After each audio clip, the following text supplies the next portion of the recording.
Hello friends, नमस्कार। मैं सौरभ मिश्रा स्वागत करता हूं आप लोग अपने यूट्यूब चैनल ई गुरुकुल एलआईएस पे। फ्रेंड्स, इस वीडियो में हम लोग पढ़ने वाले हैं अपने ऑल इन वन एलआईएस कोर्स का यूनिट नंबर 1 का चैप्टर 1। और आज का जो हमारा टॉपिक होगा इस क्लास का वो होगा डिफरेंट टाइप्स ऑफ लाइब्रेरीज। बहुत ही इंपॉर्टेंट टॉपिक है और किसी न किसी एग्जामिनेशन में अगर आपने स्कूल लाइब्रेरी के लिए अप्लाई किया हो तो इस टॉपिक से जरूर आपके पास एक या दो क्वेश्चंस इजीली बन जाते हैं।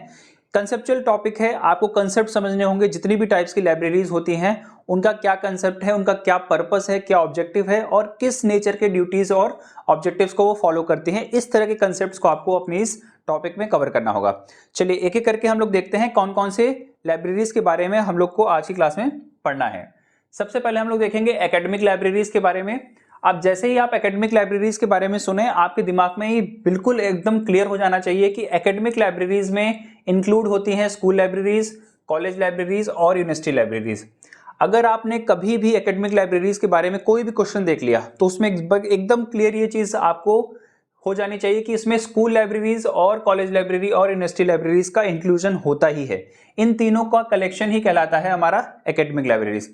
इसके बाद हम लोग देखेंगे पब्लिक लाइब्रेरी के बारे में, फिर special libraries, digital library, virtual library, hybrid library और नेशनल लाइब्रेरीज के बारे में देखेंगे।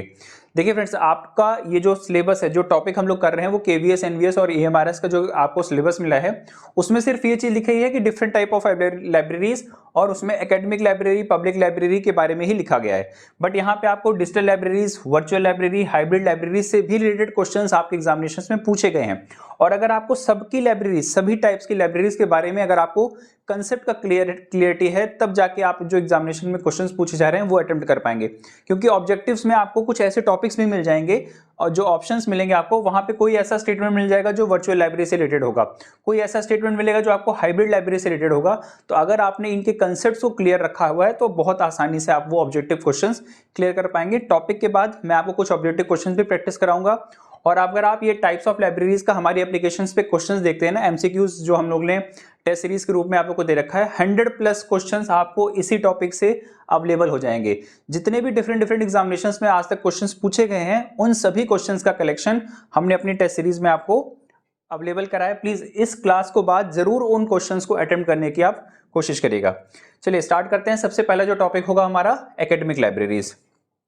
मैंने आपको बताया अभी, एकेडमिक लाइब्रेरीज में स्कूल लाइब्रेरी, कॉलेज लाइब्रेरी और यूनिवर्सिटी लाइब्रेरीज इंक्लूड होती हैं। और इनका जो प्राइमरी ऑब्जेक्टिव है कि जिस भी ये प्रिंसिपल इंस्टीट्यूशन से अटैच्ड हैं, ठीक है। प्रिंसिपल इंस्टीट्यूशन का मतलब, जैसे मैं अगर स्कूल की बात करूं तो एक एग्जांपल ले रहा हूं मैं, जैसे दिल्ली पब्लिक स्कूल है, उस दिल्ली पब्लिक स्कूल के अंदर की जो लाइब्रेरी है, डीपीएस की स्कूल की जो लाइब्रेरी है वो आपकी कहलाएगी, वो डीपीएस कहलाएगा पेरेंट इंस्टीट्यूशन, और वो जो लाइब्रेरी होगी वो उससे अटैच्ड होगी। तो जितने भी स्कूल्स हैं, कॉलेजेस हैं या यूनिवर्सिटीज हैं, इसी तरह से जैसे अगर यूनिवर्सिटी की बात करूं तो दिल्ली यूनिवर्सिटी, और दिल्ली यूनिवर्सिटी में जो वहां की सेंट्रल यूनिवर्सिटी है वो उसकी पेरेंट, मतलब दिल्ली यूनिवर्सिटी पेरेंट ऑर्गेनाइजेशन है और वो उसकी सेंट्रल यूनिवर्सिटी एक लाइब्रेरी है। तो इसी तरह से जितने भी एकेडमिक लाइब्रेरीज हैं स्कूल, कॉलेज और यूनिवर्सिटी की, वो अपने अपने पेरेंट ऑर्गेनाइजेशंस के जो भी करिकुलम्स होते हैं उनको सपोर्ट करती है स्टूडेंट्स के लिए, टीचर्स के लिए, और यूनिवर्सिटी बेसिकली होती है रिसर्च के लिए। एक एक करके समझेंगे। पहले समझते हैं एकेडमिक लाइब्रेरीज, उसके बाद स्कूल, कॉलेज और यूनिवर्सिटी के बारे में अलग से फोकस करके देखेंगे। चलिए, academic libraries are specialised libraries that serve the students, faculty and staff. अब देखिए यहां से भी एक क्वेश्चन आपके लिए बन गया है कि जो एकेडमिक लाइब्रेरीज होती हैं उनका जो पर्पस है या ऑब्जेक्टिव है वो क्या है, वो सर्व करना है। अब किसको सर्व करेंगी, वो स्टूडेंट्स को, जो भी उस लाइब्रेरी, उस पेरेंट ऑर्गेनाइजेशन में वो अटैच्ड होगी, उसके स्टूडेंट्स को, उसकी फैकल्टीज को और स्टाफ्स को। अब फैकल्टी में कोई भी हो सकता है, teaching staff, non teaching staff, और जो वहाँ के टीचर्स हैं, ठीक है, जो डिफरेंट सब्जेक्ट्स को टीच कर रहे हैं, डिफरेंट स्टडीज में इन्वॉल्व हैं, उन सबको यहाँ पे सर्व करने का काम करती है हमारी academic libraries. Of educational institution such as school, college, university and research institution. अब एक क्वेश्चन यहाँ से आपके लिए फिर से तैयार हो गया। पहला क्वेश्चन था कि वो सर्व कर रही हैं किसको। अब देखिए, जब आपसे ऑब्जेक्टिव क्वेश्चन पूछा जाएगा तो वहां से लिख दिया जाएगा, नीचे जो 4 ऑप्शन मिलेंगे कि एकेडमिक लाइब्रेरीज का ऑब्जेक्टिव है सर्व करना। अब 4 ऑप्शन मिलेंगे, स्टूडेंट्स को, टीचर्स को, या स्टूडेंट, टीचर, स्टाफ सबको, या फिर पब्लिक को भी। तो कुछ इस तरह से ऑब्जेक्टिव क्वेश्चन मिलेंगे। अभी हम लोग जब डिस्कस करेंगे ऑब्जेक्टिव क्वेश्चन तो आप वहां देखेंगे, या टेस्ट सीरीज में भी आपके पास ये चीजें अवेलेबल हैं। इस तरह के क्वेश्चंस आपसे प्रीवियस एग्जामिनेशन में पूछे गए हैं, इसलिए मैं यहाँ पे थोड़ा सा इनको हाईलाइट करके रखा है। और देखिए, आपसे तो सेकंड क्वेश्चन पूछा जाएगा कि एजुकेशनल इंस्टीट्यूशन जिसमें इंक्लूड होते हैं स्कूल्स, यूनिवर्सिटी, कॉलेज और ये रिसर्च इंस्टीट्यूशन। तो अगर एकेडमिक लाइब्रेरीज है और वो किसी न किसी रिसर्च इंस्टीट्यूशन से जुड़ी हुई है, मतलब उसका पेरेंट ऑर्गेनाइजेशन अगर कोई रिसर्च इंस्टीट्यूशन है, तो भी हम उसको एग्जाम्पल मतलब के रूप में लेंगे एकेडमिक लाइब्रेरीज। इसका एग्जाम्पल मैं आपको देता हूं, जैसे मान लीजिए इसरो है या डीआरडीओ है। इसरो की एग्जाम्पल लेते हैं। इसरो जो काम करता है वो एक तरह का रिसर्च इंस्टीट्यूशन है, डिफरेंट डिफरेंट प्रोजेक्ट्स पे, डिफरेंट डिफरेंट रॉकेट्स पे, सैटेलाइट्स पे रिसर्च करके वो उनको लॉन्च कर रहा है। तो इस इंस्टीट्यूशन से जुड़ी हुई जो भी लाइब्रेरीज होगी उनको भी हम लोग एकेडमिक लाइब्रेरीज के कंसिडरेशन में रख सकते हैं, जहां पर रिसर्च की एक्टिविटीज हो रही हैं। कोई ऐसा इंस्टीट्यूशन जो स्पेशलाइज्ड है रिसर्च एक्टिविटी को परफॉर्म करने के लिए, और अगर वहां पे भी कोई लाइब्रेरी है तो भी हम उनको क्या करेंगे, रिसर्च इंस्टीट्यूशंस में रखेंगे, या उसकी लाइब्रेरी को हम लोग एकेडमिक लाइब्रेरीज में कंसीडर करेंगे। चलिए, these libraries means academic libraries play a vital role in supporting the teaching, learning, research activities of the academic community। ये इनका प्राइमरी ऑब्जेक्टिव है कि वो टीचिंग के लिए, टीचिंग की एक्टिविटीज को सपोर्ट करेंगी, लर्निंग की एक्टिविटीज को सपोर्ट करेंगी और रिसर्च की एक्टिविटीज को सपोर्ट करेंगी। ये एक कलेक्टिव फंक्शन है हमारे एकेडमिक लाइब्रेरीज का, जो हमने यहाँ पे देखा। यहां से इस स्लाइड से आपके पास 2 या 3 क्वेश्चंस आराम से बन सकते हैं। जो भी इंपॉर्टेंट पॉइंट्स हो प्लीज उनको नोट डाउन करते रहिएगा। साथ साथ में वीडियो के साथ साथ नोट्स बनाएंगे तो एक बेनिफिट आपको ये मिल जाएगा कि जब आप एग्जामिनेशंस में बैठेंगे या जो आपके एग्जामिनेशंस होंगे उनसे पहले अगर आप 1 महीने की या 2 महीने की तैयारी करना चाहते हैं तो बहुत आराम से अपने सारे नोट्स को आप इजिली रिवाइज कर पाएंगे। स्टार्ट करते हैं की features and functions of academic libraries. अब कुछ थोड़ा सा डिटेल में देखेंगे कि इनके क्या क्या फीचर्स हैं और क्या क्या ये फंक्शंस परफॉर्म कर रहे हैं। कलेक्टिवली हम लोग देख रहे हैं अभी एकेडमिक लाइब्रेरीज के बारे में। इसके बाद हम लोग स्कूल और यूनिवर्सिटी और कॉलेज के बारे में अलग अलग से उनकी फंक्शनिंग्स को और उनके फीचर्स को देखेंगे। पहला जो फीचर या फंक्शन है आपका कलेक्शंस। इसमें क्या क्या एकेडमिक लाइब्रेरीज में कैसे कैसे कलेक्शंस मिलते हैं। Academic libraries maintain diverse collections of print and digital resources including books, journals, research paper, database, multimedia materials and other relevant resources। इनका जो कलेक्शन होगा ना, जो हमारी एकेडमिक लाइब्रेरीज है उनका जो कलेक्शन होगा उसमें डिफरेंट डिफरेंट टाइप्स के मटेरियल्स मिल जाएंगे। ये डिपेंड करेगा कि स्कूल है, यूनिवर्सिटी है या आपका कोई कॉलेज है। ठीक है, इसमें आपको बुक्स, जर्नल्स, रिसर्च पेपर्स। अब रिसर्च पेपर्स मेनली कहाँ मिलेंगे आपको, यूनिवर्सिटी की लाइब्रेरीज में मिलेंगे। लेकिन अभी देखिए हम लोग क्या देख रहे हैं, एकेडमिक लाइब्रेरीज के बारे में इन जनरल देख रहे हैं। जब हम लोग स्पेशल स्कूल, कॉलेज या यूनिवर्सिटी के बारे में देखेंगे तो वहां पे देखेंगे कि बुक्स कहाँ पे होंगी, रिसर्च पेपर्स कहाँ होंगे, डाटाबेस कैसे होंगे, मल्टीमीडिया रिसोर्सेज कैसे होंगे, उनके बारे में हम लोग अलग से देखेंगे। These collections cover various subjects and discipline to support the curriculum and research needs of the institution. वो जिस भी इंस्टीट्यूशन के साथ अटैच होंगी वहां का क्या करिकुलम है, क्या सब्जेक्ट्स है, किस तरह से स्टूडेंट्स को वहां पे टीच किया जाए, क्या लर्निंग टीचिंग मेथड है, उनके हिसाब से उन एकेडमिक्स लाइब्रेरीज के हम यहाँ पे जो डाटाबेस होंगे, स्कूल्स जो उनके रिसोर्सेज होंगे उनको डिफरेंशिएट कर सकते हैं। दूसरा सेकंड फीचर या फंक्शन है इंफॉर्मेशन लिटरेसी। इंफॉर्मेशन लिटरेसी आपको सूचनाओं के लिए, मतलब इंफॉर्मेशंस के लिए किस तरह से आप इंफॉर्मेशन कलेक्ट करेंगे, उसको प्रोसेस करेंगे और अपनी नॉलेज को इंक्रीज करने के लिए या फिर जो आपका करिकुलम है उसके हेल्प के लिए किस किस तरह के इंफॉर्मेशन के बारे में आपको इंफॉर्मेशन चाहिए, उसके बारे में आपको यहाँ पे एकेडमिक लाइब्रेरीज के बारे में इंफॉर्मेशन मिलेगा। Academic libraries provide resources and services to promote information literacy skills among students and researchers. Information literacy skills के बारे में आपको आपके जो स्टूडेंट्स होंगे, रिसर्चर्स होंगे, स्कॉलर्स होंगे, उनको इन्फॉर्म करेंगे। इंफॉर्मेशन लिटरेसी स्किल का मतलब ये हुआ कि इंफॉर्मेशन तो हर जगह अवेलेबल है। आज के टाइम में, इस आईसीटी के कम्युनिकेशन के टाइम में आपको इंफॉर्मेशन को ढूंढने की प्रॉब्लम नहीं है, बट आपको कौन सी इंफॉर्मेशन कैसी चाहिए, करेक्ट इंफॉर्मेशन क्या है, अपडेटेड इंफॉर्मेशन क्या है, इस तरह के अगर आपके पास स्किल है तो उस स्किल का डेवलपमेंट करने के लिए आपको एकेडमिक लाइब्रेरी सपोर्ट करेंगी among the students and researchers के बीच में। दे offer guidance and effective search strategy. वो आपको गाइड करेंगी, वो आपको बताएंगे कि आप जो ये इतनी सारी इंफॉर्मेशन अवेलेबल हैं इसमें से करेक्ट और सही इंफॉर्मेशन आप किस तरह से ढूंढ सकते हैं। इवेल्युएशन ऑफ इंफॉर्मेशन सोर्सेज को कैसे ढूंढेंगे, उसको इवेल्युएट कैसे करेंगे। Citation and referencing and other essential research skills. Different देखिए, इंफॉर्मेशन लिटरेसी का क्या मतलब हुआ कि आपके पास बहुत सारी इंफॉर्मेशन है, आप बट उस इंफॉर्मेशन को कैसे, आप सही इंफॉर्मेशन को कैसे स्टोर करेंगे, कैसे रिट्रीव करेंगे, उसको किस तरह से प्रोसेस करेंगे और उस प्रोसेस्ड हुई इंफॉर्मेशन को अपनी नॉलेज के लिए, अपने विजडम के लिए किस तरह से इस्तेमाल करेंगे, इस तरह की एक्टिविटीज़ को परफॉर्म करने के लिए हमारे पास एकेडमिक लाइब्रेरीज हैं। ये इनके कुछ की फीचर्स और फंक्शन के बारे में हम लोग देख रहे हैं। नेक्स्ट देखिए, स्टडी स्पेस एंड फैसिलिटीज़। आपकी जो एकेडमिक लाइब्रेरीज होगी वहाँ पे स्टडी करने के लिए कोई स्पेस होगी और कुछ फैसिलिटीज़ आपको वहाँ पे दी जाएगी। स्टडी स्पेस आपको अवेलेबल होगा, जैसे पब्लिक लाइब्रेरीज हैं, एकेडमिक लाइब्रेरीज हैं। एक चीज़ मैं बताऊँ, वर्चुअल लाइब्रेरीज में आपको स्टडी स्पेस मिलेगी? बिल्कुल नहीं मिलेगी। आपको हाइब्रिड लाइब्रेरी मिल सकती है, हाँ वहाँ पे मिल सकती है, बट वर्चुअल लाइब्रेरी में आपको स्टडी स्पेस नहीं मिलेगी। इसी तरह से आपके पास जो एकेडमिक लाइब्रेरीज हैं वहाँ पे स्टडी स्पेस का होना कंपलसरी है, क्योंकि स्टूडेंट्स आएंगे, रिसर्चर्स आएंगे, स्कॉलर्स आएंगे, तो वो जहाँ पे बैठ के अपनी स्टडी करेंगे, आपकी लाइब्रेरी के अंदर जो स्टडी करेंगे वो स्पेस कहलाएगा आपका study space. Academic libraries offered dedicated space for the individuals groups, equipments and comfortable seatings, working stations, Wi-Fi access and some specialized facilities like multimedia rooms, quiet study areas. These space provide the conducive environment of academic works and collaboration. ये study space और ये facilities आपको आपके academics में जो भी curriculum है, जो भी स्टडी स्पेस है आपके पास, आपके पास जो स्टडी करिकुलम है, उनको हेल्प करने के लिए, उनको सपोर्ट करने के लिए डिफरेंट फैसिलिटीज़ और डिफरेंट रिसोर्सेज प्रोवाइड करने का काम करती हैं एकेडमिक लाइब्रेरीज। नेक्स्ट है टेक्नोलॉजी एंड डिजिटल रिसोर्सेज। आपको बहुत सारी टेक्नोलॉजीज और डिजिटल रिसोर्सेज से इंटरेक्ट कराएंगी कौन कौन? हमारी एकेडमिक लाइब्रेरीज। जैसे कि academic libraries have embedded digital resources, digital technologies to provide the access of electronic resources including e-books, e-journals, database, online research tools. They also often provide a computer workstation, printing and scanning facilities and access to the specialized software for the research and academic purpose.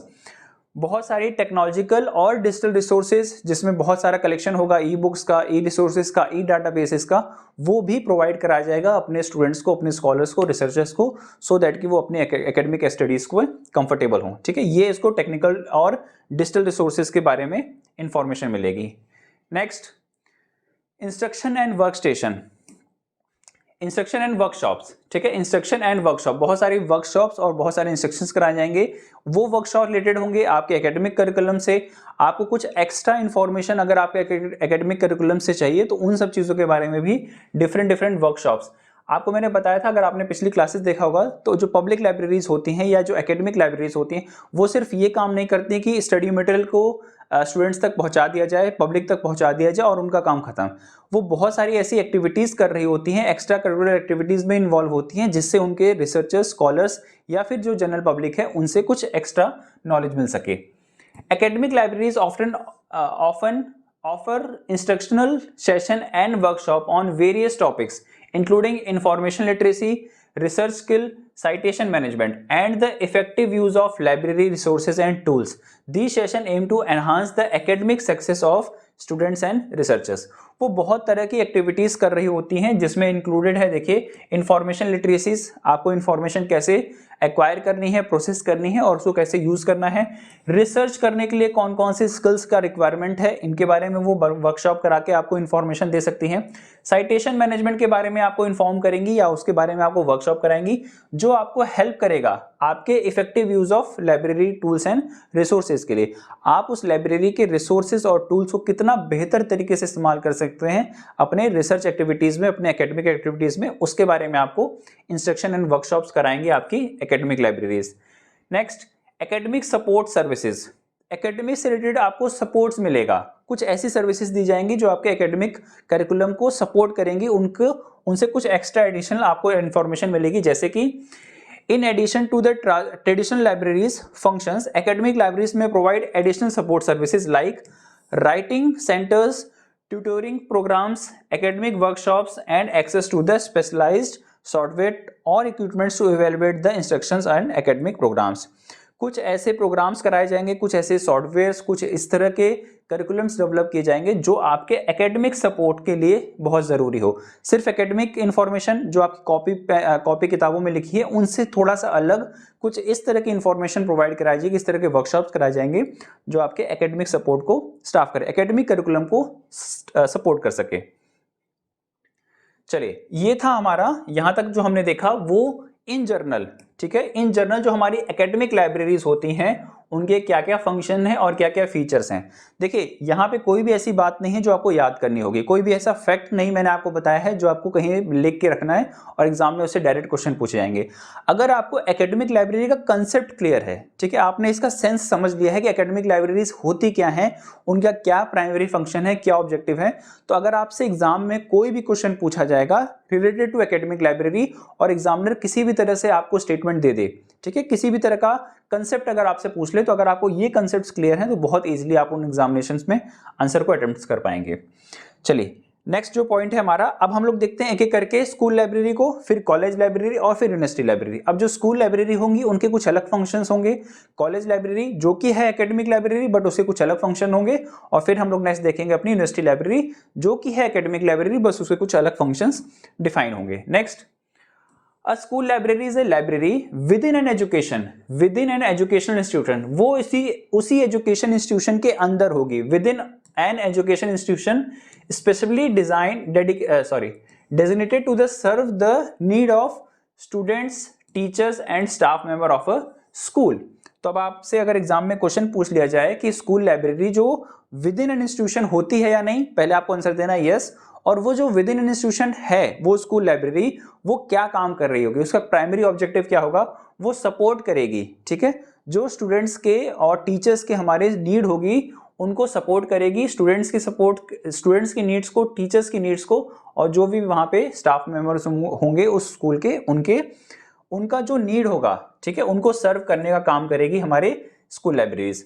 It play a crucial role in supporting the educational objectives. हमारी जो educational objectives हैं उस school की, उनको support करने का काम करेगी of the school, and promoting literacy and love of reading among the students. ये इंपॉर्टेंट पॉइंट है बच्चों के अंदर पढ़ने के लिए, ठीक है, रीडिंग हैबिट्स को डेवलप करने के लिए स्कूल लाइब्रेरीज का बहुत ही प्राइमरी ऑब्जेक्टिव होता है। स्कूल लाइब्रेरीज में जो छोटे बच्चे होते हैं उनके लिए अलग रिसोर्स मटेरियल का इस्तेमाल किया जाता है। 6th to 8th के बच्चे जो मिडिल क्लास होते हैं उनके लिए अलग तरीके के रिसोर्स मटेरियल्स, और जो हायर एजुकेशन के स्टूडेंट्स होते हैं 10th से लेकर 12th तक के लिए, उनके लिए कुछ अलग तरह के रिसोर्स मटेरियल। तो बच्चों में रीडिंग हैबिट्स को डेवलप करने का जो सबसे प्राइमरी ऑब्जेक्टिव है, जिस स्केल पे ये किया जा सकता है, वो है हमारा स्कूल लाइब्रेरीज। ये इनका प्राइमरी ऑब्जेक्टिव है। इसके साथ साथ, ठीक है, वो प्रमोट करती हैं लिटरेसीज को, स्टार्टिंग करती हैं कि उनको स्टूडेंट्स को रीडिंग हैबिट्स का डेवलपमेंट हो जाए। स्टूडेंट्स के अंदर बुक्स पढ़ने का जो इस समय चैलेंजिंग है सोशल मीडिया के टाइम में, उनको बुक्स रीडिंग का हैबिट डलवाना, ये सबसे प्राइमरी ऑब्जेक्टिव है हमारे स्कूल लाइब्रेरीज का। Here are the some key aspects of functions of the school libraries। क्या क्या फंक्शंस हो सकते हैं, कंसेप्ट समझिएगा। इसी में से कहीं ना कोई स्टेटमेंट आपके एग्जाम में आपसे दिया जाएगा और ये पूछ लिया जाएगा कि ये स्कूल एकेडमिक लाइब्रेरीज का फंक्शन है कि नहीं, पर्पस है कि नहीं, ऑब्जेक्टिव है कि नहीं। पहला है लर्निंग रिसोर्स सेंटर। ये एक ऐसा सेंटर है जहां पे बच्चे आके कुछ ना कुछ सीख सकते हैं, लर्न कर सकते हैं, कुछ ऐसी एक्टिविटीज को परफॉर्म करेंगे जो उनके करिकुलर एक्टिविटीज से कुछ एक्स्ट्रा इंफॉर्मेशन उनको प्रोवाइड करने की कोशिश करेगी। Information literacy instructions. Information literacy का मतलब आपको कौन सी इंफॉर्मेशन ढूंढनी है, कैसे ढूंढनी है, वो ऑथेंटिक है कि नहीं, इसको चेक कैसे करना है, उस दी गई इंफॉर्मेशन को प्रोसेस करना कैसे करना है, और जो आपकी नीड है उस दिए गए इंफॉर्मेशन को प्रोसेस करके कैसे अपनी नीड्स को आप पूरा कर सकते हैं, इन सब चीज़ों के बारे में बताना कहलाता है इंफॉर्मेशन लिटरेसी। और ये भी काम होता है हमारे स्कूल लाइब्रेरीज का, जो छोटे बच्चों के अंदर ये चीज़ें बतानी है। Quite study and collaborative spaces. आपको एक स्टडी स्पेस मिल जाएगा जहां पे आप बैठ के आराम से शांति से पढ़ सकते हैं, और कोलैबोरेटिव स्पेस मिलेगा जहां पे आप 2-3 स्टूडेंट्स मिलकर भी कुछ न कुछ छोटी मोटी एक्टिविटीज उस लाइब्रेरी के अंदर परफॉर्म कर पाएंगे। Books borrowing and circulation. Books मिलेंगी आपको आपके घर ले जाने के लिए, स्टडी करने के लिए, बोरो करने के लिए। बुक्स का आदान प्रदान या जो सर्कुलेशन प्रोसेस होता है वो भी आपकी लाइब्रेरीज का एक इंपॉर्टेंट एक्टिविटीज है। Collaborative teaching. टीचिंग के मेथड को और आसान करना, टीचिंग रिसोर्सेज को अच्छे से प्रोवाइड करना, कुछ इस तरह के इंफॉर्मेशंस को प्रोवाइड करना जिससे आपकी जो करिकुलर एक्टिविटीज हैं, जो आपका करिकुलम है, उससे कुछ एक्स्ट्रा इंफॉर्मेशन आपको देने का काम भी करता है आपका स्कूल लाइब्रेरीज। रीडिंग को प्रमोट करता है, promotion of reading. Academic support, आपके जो एकेडमिक्स हैं उनमें सपोर्ट करना, उसके जो रिसर्च मटेरियल्स हैं, टॉपिक मटेरियल्स हैं, उनको एकेडमिक सपोर्ट मिलना। Technology and digital resources, technology का इस्तेमाल करके डिजिटल रिसोर्सेज प्रोवाइड करना, जिसमें आपका ई बुक, ई डाटाबेस, इस तरह की इंफॉर्मेशन आपको मिल जाएंगी। Library programming and events, library में बहुत सारे ऐसे प्रोग्राम्स कंडक्ट कराएंगे जो स्कूल लेवल के बच्चों के लिए इंपॉर्टेंट है। जैसे कि अगर आपके स्कूल में कोई, जैसे गांधी जी का जन्मदिन है तो गांधी जी के ऊपर कुछ प्रोग्राम्स होंगे, टैगोर जी का है तो उनके ऊपर कुछ प्रोग्राम होंगे। जो नेशनल लेवल पे इंपॉर्टेंट पर्सनैलिटीज़ हैं उनको, उनके लिए इंफॉर्मेशन, जैसे साइंस डे है, लाइब्रेरी डे है, इन सब चीज़ों के लिए कोई ना कोई प्रोग्राम आपके स्कूल लाइब्रेरीज में परफॉर्म होंगे। कम्युनिटी एंगेजमेंट, कम्युनिटी एंगेजमेंट का मतलब कुछ इस तरह की एक्टिविटीज़ जो बच्चों के अंदर करिकुलम के सिलेबस से कुछ एक्स्ट्रा इंफॉर्मेशन को देने के लिए, जहाँ पे 5-6 लोग कल्चरल प्रोग्राम्स और ग्रुप डांस इस तरह की चीज़ें परफॉर्म करते हैं, उन सब चीज़ों के लिए भी यहाँ पे आपको स्कूल लाइब्रेरीज में सपोर्ट मिल जाएगा। ठीक है, सो फ्रेंड्स, ये था हमारा स्कूल लाइब्रेरी। स्कूल लाइब्रेरी भी एक एकेडमिक लाइब्रेरी है और स्कूल लेवल पे क्या क्या प्रोग्राम्स, क्या क्या फंक्शंस, क्या क्या सपोर्ट्स मिल सकते हैं स्टूडेंट्स को, उनके बारे में हमने स्कूल लाइब्रेरी में देखा। नेक्स्ट देखते हैं college library. College library is a library with in a college और यूनिवर्सिटी। वो जो कॉलेज यूनिवर्सिटी है, कॉलेज है, उसकी जो लाइब्रेरी होगी या तो वो कॉलेज कैंपस के अंदर होगी या फिर वो यूनिवर्सिटी कैंपस के अंदर होगी। They serve the students, faculty and staff of the institution. ये भी वहाँ के जो स्टूडेंट्स होंगे, स्टाफ्स होंगे या फैकल्टी मेंबर्स होंगे, उनको सर्व करने के लिए ये कॉलेज लाइब्रेरी बनाई जाएगी। College library share many similarities with the academic libraries but they have special features and functions tailored to the need of the college level education. Here are the some key aspects of college libraries. देखिए, college libraries क्या हो, बच्चों के अंदर reading habits को develop करना, उनको curriculum को सपोर्ट करना, ये तो प्राइमरी फंक्शन है हमारे स्कूल लाइब्रेरीज का। कॉलेज लाइब्रेरी भी एकेडमिक लाइब्रेरीज है और वो भी यही काम कर रही होगी, बट डिपेंड करेगा वो किस कॉलेज में है, किस यूनिवर्सिटी में है, वहां का करिकुलम क्या है। लेट सपोज अगर कोई ऐसा कॉलेज है जहां पे बीए का प्रोग्राम है, बीएससी का प्रोग्राम है या कोई और कॉमर्स का प्रोग्राम है, इन सभी चीज़ों के लिए बच्चे क्या करते हैं, जब स्कूल कॉलेजेस में आते हैं तो उनकी जो रीडिंग हैबिट है वो पहले से डेवलप हो गई होगी, बट उनको अब कुछ एक्स्ट्रा इंफॉर्मेशन, कुछ एक्स्ट्रा सोर्सेज वो कहाँ से कैसे इंफॉर्म कर सकते हैं, उनके बारे में कुछ स्पेशल फीचर्स और फंक्शंस को प्रोवाइड कराना, ये काम कहलाता है हमारा, ये काम होता है हमारे कॉलेज लाइब्रेरीज का। क्या क्या है देखिए यहाँ पे, collections, books, journals, periodicals and electronic resources, ये उनको फंक्शंस प्रोवाइड कराएंगे, ये उनको रिसोर्सेज प्रोवाइड कराएंगी हमारी college libraries. Course reserves high demands on required rating for the specific course. Specific courses, कुछ ऐसे कोर्सेज होंगे जिनकी डिमांड ज्यादा होगी, जहां पे जब बच्चे ज्यादा एनरोल्ड हो रहे होंगे, उस तरह के रिसोर्स मटेरियल को प्रोवाइड कराने का काम भी हमारे कॉलेज लाइब्रेरीज कर रही होंगी। डिजिटल एंड टेक्नोलॉजिकल रिसोर्सेज, बहुत सारे डिजिटल रिसोर्सेज हैं, इसमें डाटाबेस। कॉलेज लाइब्रेरीज में जो आपके करिकुलम्स हैं, बीए का प्रोग्राम है, बीएससी, इन सब चीज़ों से अलग अलग तरीके के राइटर्स को, अलग अलग तरीके के डाटाबेस, अलग अलग तरीके के ई रिसोर्सेज का भी कलेक्शन कराने का काम हमारे कॉलेज लाइब्रेरीज करती हैं। इंटर लाइब्रेरी लोन्स, अगर आपके कॉलेज में कोई ऐसी रिक्वायरमेंट है किसी स्टूडेंट्स को, किसी फैकल्टी मेंबर को या टीचर्स को, जो आपकी उस लाइब्रेरी में अवेलेबल नहीं है, तो कॉलेज या यूनिवर्सिटी की अलग अलग लाइब्रेरीज में अगर कोई ऐसा रिसोर्स अवेलेबल है तो वहां से उन बुक्स को, उन रिसोर्सेज को एज अ लोन लेकर भी आप अपनी लाइब्रेरीज के स्टूडेंट्स को प्रोवाइड कराएंगे। Academic support services, reference services, देखिए एकेडमिक सपोर्ट, आपका जो करिकुलम होगा बीए बीएससी प्रोग्राम या किसी अदर करिकुलम में, अगर आपकी कॉलेज में वो प्रोग्राम चलते हैं तो उनको तो सपोर्ट मिलेगा ही, साथ साथ में आपको रेफरेंस सर्विसेज भी प्रोवाइड कराई जाएगी। रेफरेंस सर्विसेज का मतलब, अगर कोई स्टूडेंट, टीचर या कोई वहाँ पे स्टूडेंट लाइब्रेरी में आता है तो वो कौन से रिसोर्स कैसे ईजिली एक्वायर कर सकता है, लाइब्रेरी में अगर वो नहीं है तो बाहर किस इंस्टीट्यूशन, किस लाइब्रेरीज में वो चीज़ें मिल जाएंगी, उनके बारे में इंफॉर्मेशन देना भी काम होता है हमारी कॉलेज लाइब्रेरी का। नेक्स्ट है कम्युनिटी एंगेजमेंट, बहुत सारे ऐसे प्रोग्राम्स होंगे, बहुत सारे ऐसे फंक्शंस होंगे जो उस लाइब्रेरी के अंदर, विद इन उस लाइब्रेरी के अंदर प्रोग्राम कंडक्ट कराए जाएंगे, जो आपके करिकुलम का हिस्सा तो नहीं होंगे, बट आपके ओवरऑल पर्सनैलिटी के डेवलपमेंट के लिए जो एक्टिविटीज होंगी वो आपके यहाँ पे कम्युनिटीज में कराई जाएंगी। ये फंक्शंस थे हमारे कॉलेज लाइब्रेरी के, कोई भी यहाँ पे फैक्चुअल इन्फॉर्मेशन नहीं है। कंसेप्ट को समझने की बात है कि अगर आपने एकेडमिक लाइब्रेरीज का इन होल कंसेप्ट समझा है, फिर स्कूल लाइब्रेरी किस लिए काम कर रही है, कैसे काम कर रही है, एकेडमिक लाइब्रेरीज क्या काम कर रही हैं, कॉलेज लाइब्रेरीज क्या कर रही हैं, और फिर उसके बाद जो नेक्स्ट हम लोग देखने वाले हैं अपनी यूनिवर्सिटी लाइब्रेरीज, ये किस तरह से परफॉर्म कर रही हैं, तो एकेडमिक लाइब्रेरी से पूछे जाने वाले किसी भी तरह के क्वेश्चंस को आप बहुत ईजिली, बहुत आसानी से हैंडल कर पाएंगे। चलिए, university libraries. A university libraries is a library located with in an university और अ हायर एजुकेशन इंस्टीट्यूशन। ठीक है, जो यूनिवर्सिटी लाइब्रेरीज होती हैं वो अपने यूनिवर्सिटी के अंदर ही होंगी। ठीक है, जैसे दिल्ली यूनिवर्सिटी की अगर बात करें तो दिल्ली यूनिवर्सिटी की जो सेंट्रल लाइब्रेरी है वो दिल्ली यूनिवर्सिटी कैंपस के अंदर है। जवाहरलाल नेहरू यूनिवर्सिटी आपकी जवाहरलाल नेहरू यूनिवर्सिटी के कैंपस के अंदर है। ठीक है, इसी तरह की जो भी यूनिवर्सिटीज हैं, इंडिया की जितनी भी यूनिवर्सिटीज हैं, उन यूनिवर्सिटीज के अंदर विद इन यूनिवर्सिटी वो एजुकेशन इंस्टीट्यूशन के अंदर भी लाइब्रेरीज होंगी। इट सर्व, ये भी सर्व करेंगी किसको? स्टूडेंट्स को सर्व करेंगी, फैकल्टीज को सर्व करेंगी, रिसर्चर्स को सर्व करेंगी, staff of the universities supporting their academic research and information needs को सपोर्ट करने के लिए ये काम करेंगी। यहाँ पे जो सबसे की फैक्टर है ना वो आपका है ये रिसर्चर्स। देखिए, स्टूडेंट्स तो आपको स्कूल, कॉलेज और यूनिवर्सिटी में मिल जाएंगे, फैकल्टीज आपको स्कूल, कॉलेज और यूनिवर्सिटीज में मिल जाएंगी, बट जो रिसर्चर्स होंगे ना, रिसर्चर्स का काम जो होगा वो मेनली यूनिवर्सिटीज में होगा। अगर कोई व्यक्ति रिसर्च कर रहा है तो वो कॉलेज लाइब्रेरी में रिसर्च नहीं कर सकता, स्कूल में रिसर्च नहीं कर सकता। रिसर्च जैसी एक्टिविटीज को सपोर्ट करने के लिए उनको एकेडमिक लाइब्रेरीज को प्रमोट करने के लिए काम किया जाता है हमारी यूनिवर्सिटी लाइब्रेरीज में। तो अगर कोई रिसर्चर है तो उस रिसर्च एक्टिविटीज को परफॉर्म किया जाएगा यूनिवर्सिटी लाइब्रेरीज। और यूनिवर्सिटी लाइब्रेरीज का मेन फंक्शन, मेन मोटिव ही है आपकी जो स्कूल, कॉलेज, आपकी जो यूनिवर्सिटीज में रिसर्च एक्टिविटीज परफॉर्म की जा रही हैं, उन रिसर्च एक्टिविटीज को परफॉर्म करने के लिए आपको यूनिवर्सिटीज का सहारा लेना, यूनिवर्सिटी लाइब्रेरीज का सहारा लेना पड़ेगा। University libraries are typically large and more comprehensive than school and colleges libraries, reflecting the broader range of discipline and research conduct at the universities level.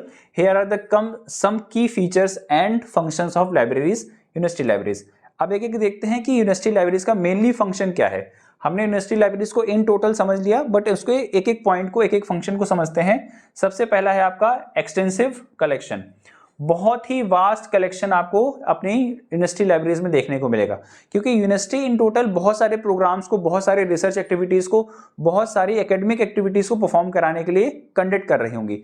उन सभी को सपोर्ट करना, उन सभी एकेडमिक यूनिवर्सिटीज को सपोर्ट करने के लिए बहुत सारे बुक्स का, जर्नल्स का, रिसर्च पेपर्स का, थीसिस का, डिसर्टेशन का, डाटाबेसेस का इस्तेमाल करके वो यूनिवर्सिटी लाइब्रेरीज अपने रिसर्चर्स को, स्कॉलर्स को, स्टाफ्स को प्रमोट करेंगी। तो ये सबसे पहला और इंपॉर्टेंट पॉइंट है कि उनका जो कलेक्शन होगा वो बहुत वास्ट होगा, क्योंकि रिसर्च एक्टिविटीज कुछ जर्नल से, कुछ पेपर से कंप्लीट नहीं होंगी। ऑल ओवर इंडिया के, ऑल ओवर वर्ल्ड की यूनिवर्सिटीज का जो बेस्ट रिसोर्स मटेरियल होगा वो आपकी यूनिवर्सिटी आपको प्रोवाइड कराने की कोशिश करेगी, और इसके लिए बहुत सारी books, journals, research papers, thesis, dissertation, databases का काम होगा। अब अगर आपसे पूछ लिया जाए कि जो रिसर्च पेपर्स होंगे या जो जर्नल्स होंगे या फिर जो थीसिस होंगे, क्या ये आपको स्कूल लाइब्रेरीज में अवेलेबल होगा? बिल्कुल नहीं, क्योंकि ये रिसर्च मटेरियल्स हैं और ये रिसर्च आपको कहाँ मिलेंगे? सिर्फ यूनिवर्सिटी लाइब्रेरीज में ही। Next, second point, research support, most important, क्योंकि रिसर्च कहाँ होगी? यूनिवर्सिटी में। मैं बार बार इसको सपोर्ट कर रहा हूं बेटा, क्योंकि ये एग्जामिनेशन में बहुत आसानी से आप फिगर आउट कर पाएंगे कि जो रिसर्च एक्टिविटीज है वो सिर्फ और सिर्फ किसका काम है? हमारी यूनिवर्सिटी लाइब्रेरीज का। तो उनको सपोर्ट करने के लिए रिसर्च सपोर्ट मटेरियल्स आपको अवेलेबल होंगे, जिसमें university libraries provide comprehensive research support services. Libraries with subject expert assist students and faculty in the locating relevant informations, depending research strategies, effective utilization of library resources and database। आपकी library में जो भी database available है, जिस भी तरह का resource material available है, उन सभी रिसोर्स मटेरियल्स का जो प्राइमरी ऑब्जेक्टिव होगा कि वो आपकी रिसर्च एक्टिविटीज को सपोर्ट करें। Next, specialised collection and archives. Specialised collection का मतलब जो रिसर्च जिस टॉपिक पे आपकी यूनिवर्सिटी स्पेशलाइज्ड है, ठीक है, कोई यूनिवर्सिटी हो सकती है जो सोशल साइंस के इंस्टीट्यूशन से कनेक्टेड होगी, वो आपकी लाइब्रेरी सोशल साइंस पे ही फोकस कर सकती है। कोई ऐसी लाइब्रेरीज होगी जो आपके टेक्नोलॉजिकल सपोर्ट के लिए, टेक्नोलॉजिकल एक्टिविटीज के, एकेडमिक्स के लिए डेवलप की हुई, तो वहां पे जो आपकी लाइब्रेरीज का कलेक्शन होगा वो स्पेशलाइज्ड होगा। वो ऐसा मटेरियल्स होगा जो स्पेसिफिक इंस्टीट्यूशन, जो स्पेसिफिक लाइब्रेरीज यूनिवर्सिटीज के लिए सपोर्टेड हो सकता है, उनका कलेक्शन आपका डेवलप करने का काम होगा। Many universities libraries have specialised collection and archive that focus on specialised subject, rare books, manuscripts, special collection और लोकल हिस्ट्री। ठीक है, इस तरह के कलेक्शंस डिपेंड करेगा आप अपनी किस लाइब्रेरी में हैं, किस यूनिवर्सिटी की लाइब्रेरी में आप कर रहे हैं काम। अगर वो एकेडमिक्स से कनेक्टेड है, वो सोशल साइंस से कनेक्टेड है, वो टेक्नोलॉजी से कनेक्टेड है, वो किसी भी तरह की लाइब्रेरी से कनेक्टेड है, तो वहां पे उनका थोड़ा सा स्पेशलाइज्ड कलेक्शन रखा जाएगा सो दैट कि रिसर्च एक्टिविटीज को बेहतर तरीके से परफॉर्म किया जा सके। Technology and digital resources, technology and digital resources का कलेक्शन होगा जिसमें university libraries embed digital technologies to provide access to the electronic resources such as e-books, e-journals, research database and online research tools।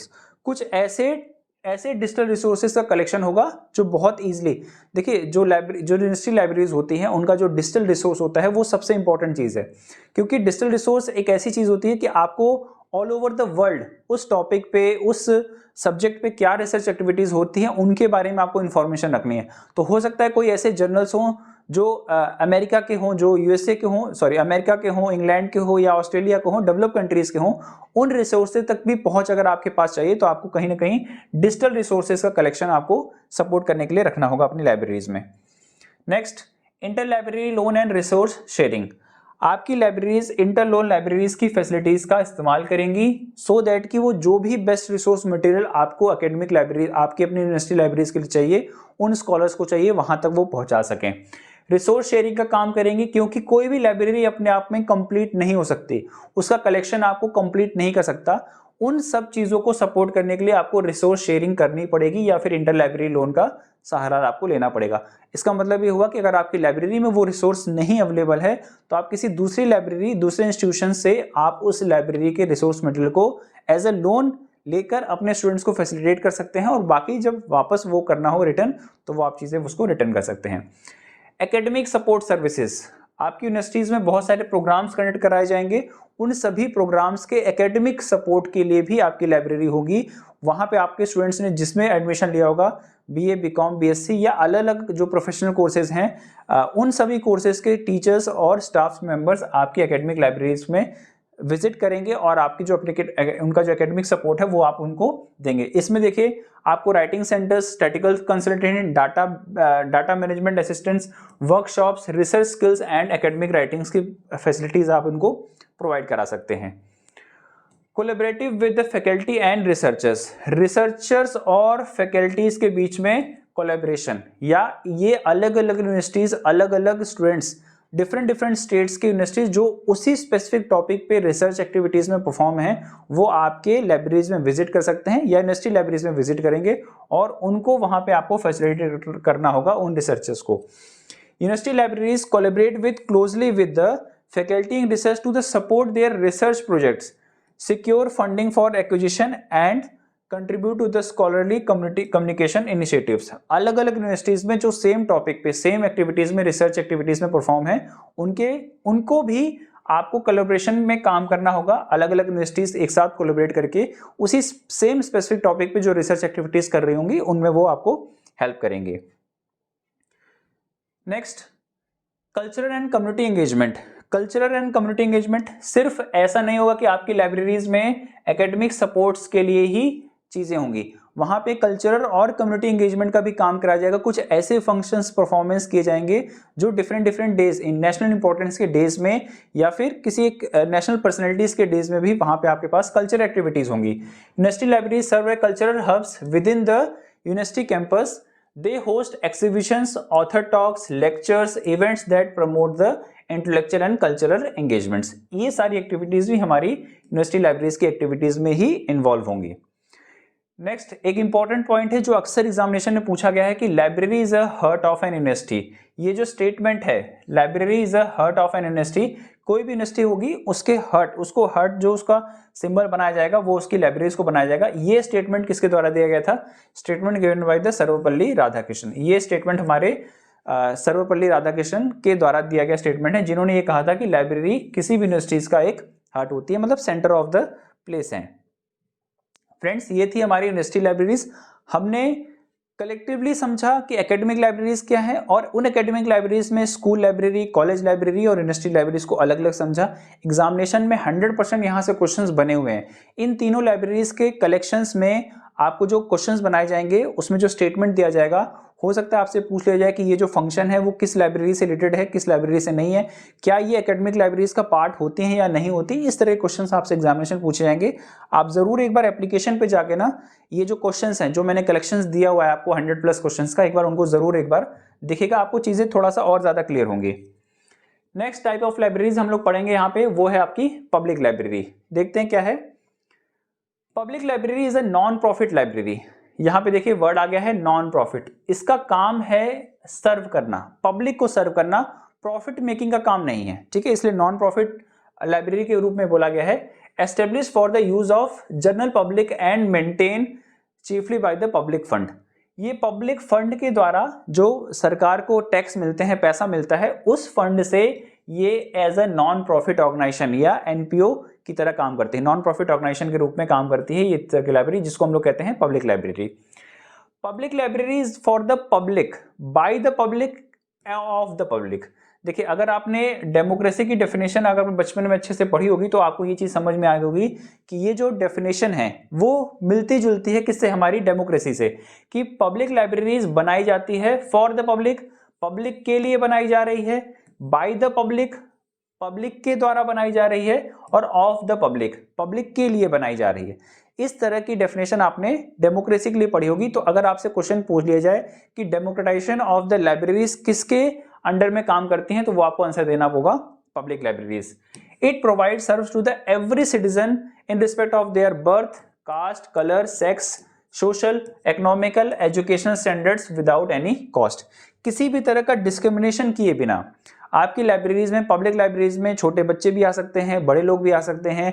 आपकी libraries में किसी भी gender का person आ सकता है, किसी भी कलर का पर्सन आ सकता है, किसी भी लैंग्वेज को मानने वाला पर्सन आ सकता है, किसी भी रिलीजन को फॉलो करने वाला पर्सन आ सकता है।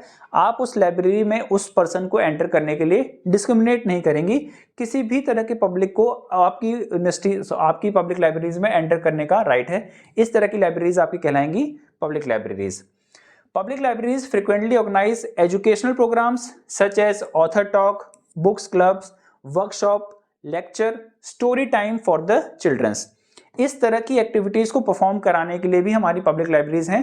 Cultural activities, national important days, national personalities के ऊपर जो भी प्रोग्राम्स होंगे, फंक्शंस होंगे, लेक्चर्स होंगे, उनको भी हमारी पब्लिक लाइब्रेरीज कंडक्ट कराएंगी।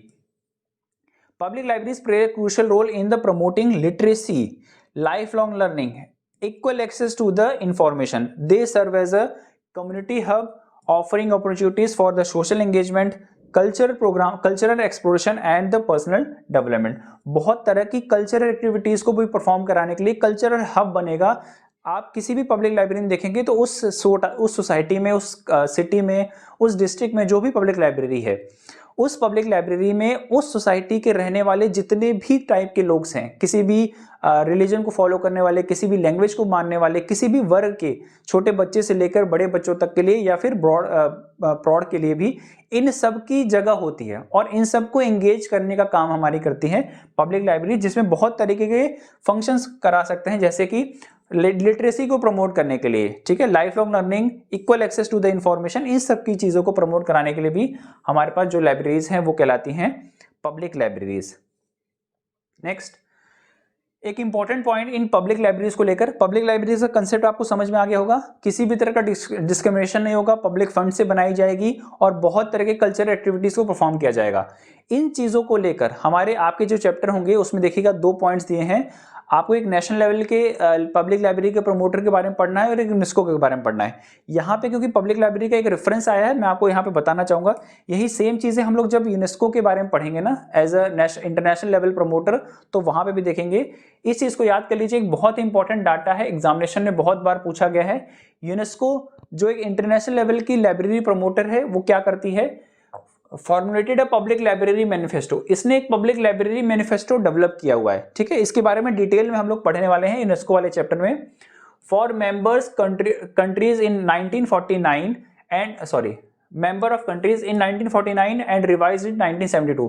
इन्होंने एक पब्लिक लाइब्रेरी मैनिफेस्टो बनाया था 1949 में और इसको रिवाइज किया था 1972 में। डिटेल में हम लोग यूनेस्को में पढ़ने वाले हैं इसको। लेटर 1994 में इन्होंने एक बार फिर से रिवाइज किया। It prepared the public library manifesto in cooperation with the international federation of library association and institution, जिसको हम लोग शॉर्ट फॉर्म में इफ्ला कहते हैं। Latest revision done by the UNESCO and IFLA in July 2022, 1994 में, ठीक है। ये डेट आपके लिए इंपॉर्टेंट इसलिए क्योंकि इस ईयर से इफ्ला और यूनेस्को ने दोनों ने मिलकर इस पब्लिक लाइब्रेरी मैनिफेस्टो को डेवलप किया था, और यूनेस्को और इफ्ला ने जुलाई 2022 में इसी पब्लिक लाइब्रेरी मैनिफेस्टो में लेटेस्ट रिवीजन किया है, कुछ अमेंडमेंट्स किए हैं, कुछ चेंजेस किए हैं जो आपको पता होने चाहिए। It provide guideline regarding to the objectives, activities and services of the public library. और इस पब्लिक लाइब्रेरी मैनिफेस्टो में एक्चुअल में है क्या? इस पब्लिक लाइब्रेरी मैनिफेस्टो में पब्लिक लाइब्रेरीज के लिए क्या क्या ऑब्जेक्टिव हो सकते हैं, क्या क्या एक्टिविटीज परफॉर्म की जाएंगी, वो क्या क्या सर्विंग करेंगे, इन सब चीजों के बारे में इस पब्लिक लाइब्रेरी मैनिफेस्टो में चीजें डिटेल से दी गई हैं, ठीक है। यहाँ पे इसके बारे में मैंने इसलिए इंपॉर्टेंस बताया क्योंकि हम लोग पब्लिक लाइब्रेरी पढ़ रहे हैं, पब्लिक लाइब्रेरी का हमारा टॉपिक है, और इसमें यूनेस्को और इफ्ला, इन दोनों ने मिलकर, यूनेस्को और इफ्ला ने मिलकर इस पे काम किया है। एक हमारे पास नेशनल लेवल का पब्लिक लाइब्रेरी प्रमोटर है, जिसको हम लोग राजा राम मोहन राय लाइब्रेरी फाउंडेशन कहते हैं। उसके बारे में भी आपके इसी यूनिट नंबर 1 में डिटेल में चैप्टर दिया गया है, हम लोग उसको जब भी पढ़ेंगे तो वहां पे चीजें इस तरह से बहुत डिटेल में, एक पूरी क्लास होगी आपको यूनेस्को को लेकर, ठीक है। उस यूनेस्को को लेकर पूरी एक क्लास होगी जिसमें हम लोग इस चीज को फिर से अच्छे से क्लियर करेंगे। मैंने अभी आपको बताया राजा राम मोहन राय लाइब्रेरी फाउंडेशन, क्योंकि हम लोग पब्लिक लाइब्रेरी का टॉपिक पढ़ रहे हैं, तो इसको ये इंडिया के लेवल पे, इंडिया में जो पब्लिक लाइब्रेरीज हैं उनको प्रमोट करने का काम कर रही है राजा राम मोहन राय। इंटरनेशनल लेवल पे पब्लिक लाइब्रेरीज को प्रमोट करने का काम कर रही है यूनेस्को। इन दोनों के बारे में हमारे पास अलग अलग से डेडिकेटेड चैप्टर हैं जिनको हम लोग अच्छे से क्लियर करेंगे। थोड़ा सा एक ब्रीफ इंट्रोडक्शन आप यहाँ पे समझ लीजिए राजा राम मोहन राय लाइब्रेरी फाउंडेशन का।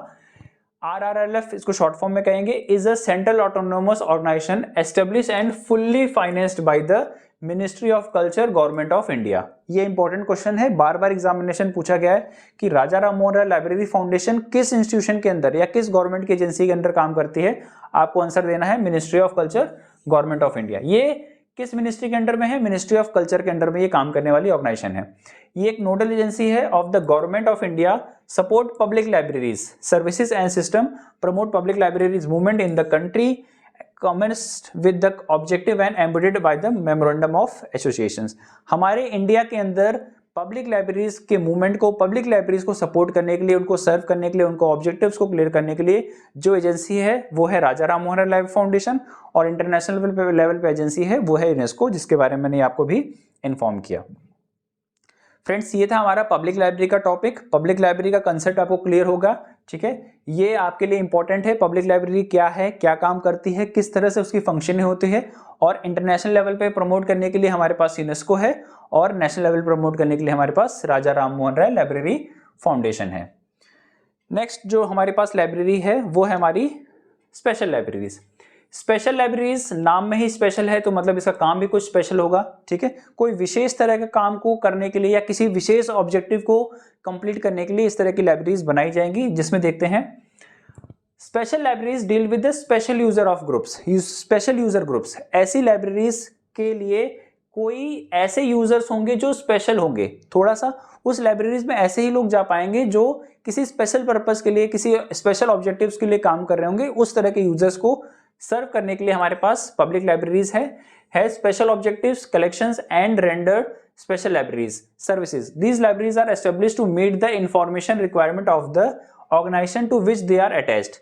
They are generally devoted to the research and development, जिसको हम लोग शॉर्ट फॉर्म में R&D कहते हैं, activities, and procure all types of documents in the form of handbook, technical reports, states of art report, bibliographics, current awareness bulletin, periodicals, indexes, abstract, dictionaries, books, journals, reports, technical document, patents, standards and other materials relevant to their field। देखिए, बहुत ही vast area है।